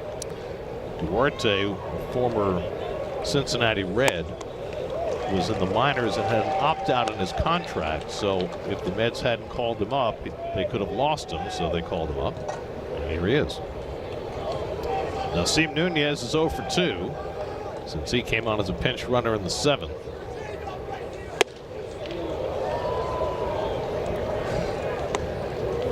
I'm going to love to listen to you do the wrap-up when this game's over, Gary.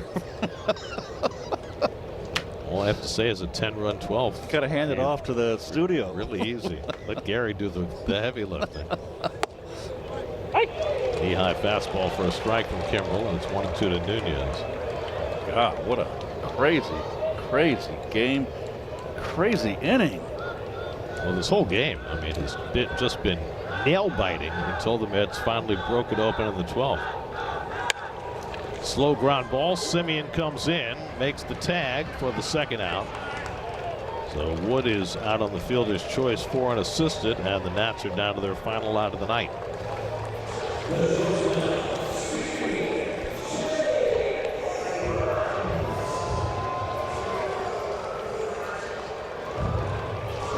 Boy.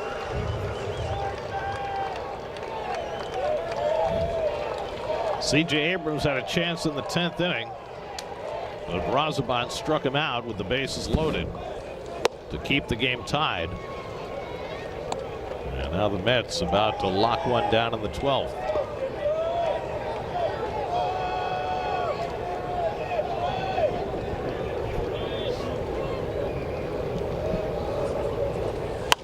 Abrams fouls it off, 1-1. Christian Scott went the first 4 innings, allowed 3 runs, 4 hits. Austin Warren, unsung hero, 2 scoreless innings. Brooks Raley gave up a run. Tobias Myers gave up a run. Luke Weaver pitched a scoreless 9th. Brazoban allowed just an unearned run in his 2 innings. And now Kimbrel is 1 strike away from locking this one down. That man's scorecard, did you notice he had to go? He ran out of innings. He had to start a new page. That can happen to you. Yes. I have as much as 14 innings. 1-2 coming to Abrams. Too high, 2-2.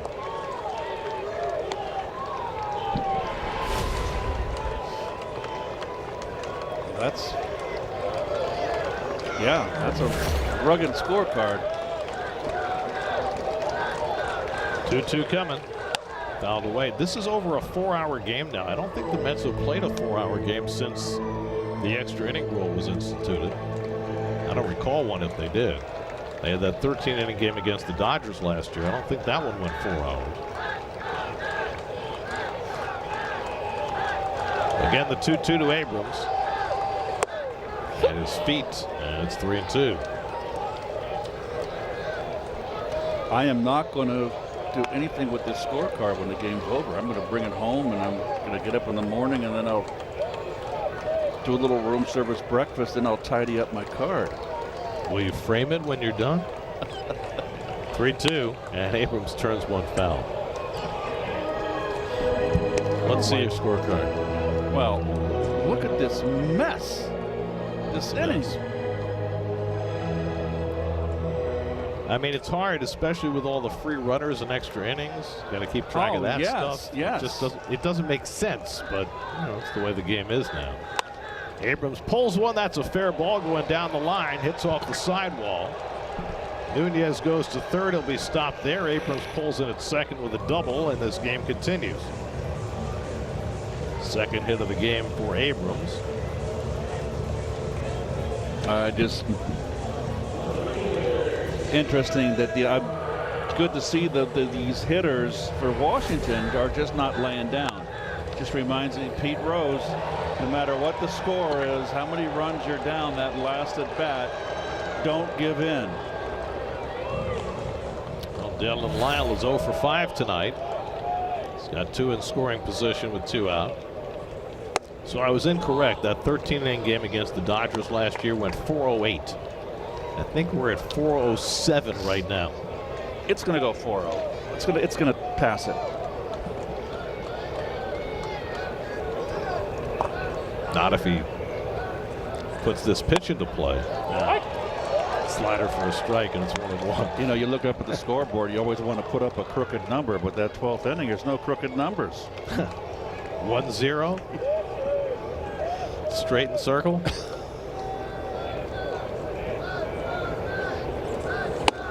And Lyle takes a strike, and once again, Kimbrel was one strike away from nailing this down. It'll be a well-earned win for Huáscar Brazoban, I'll say.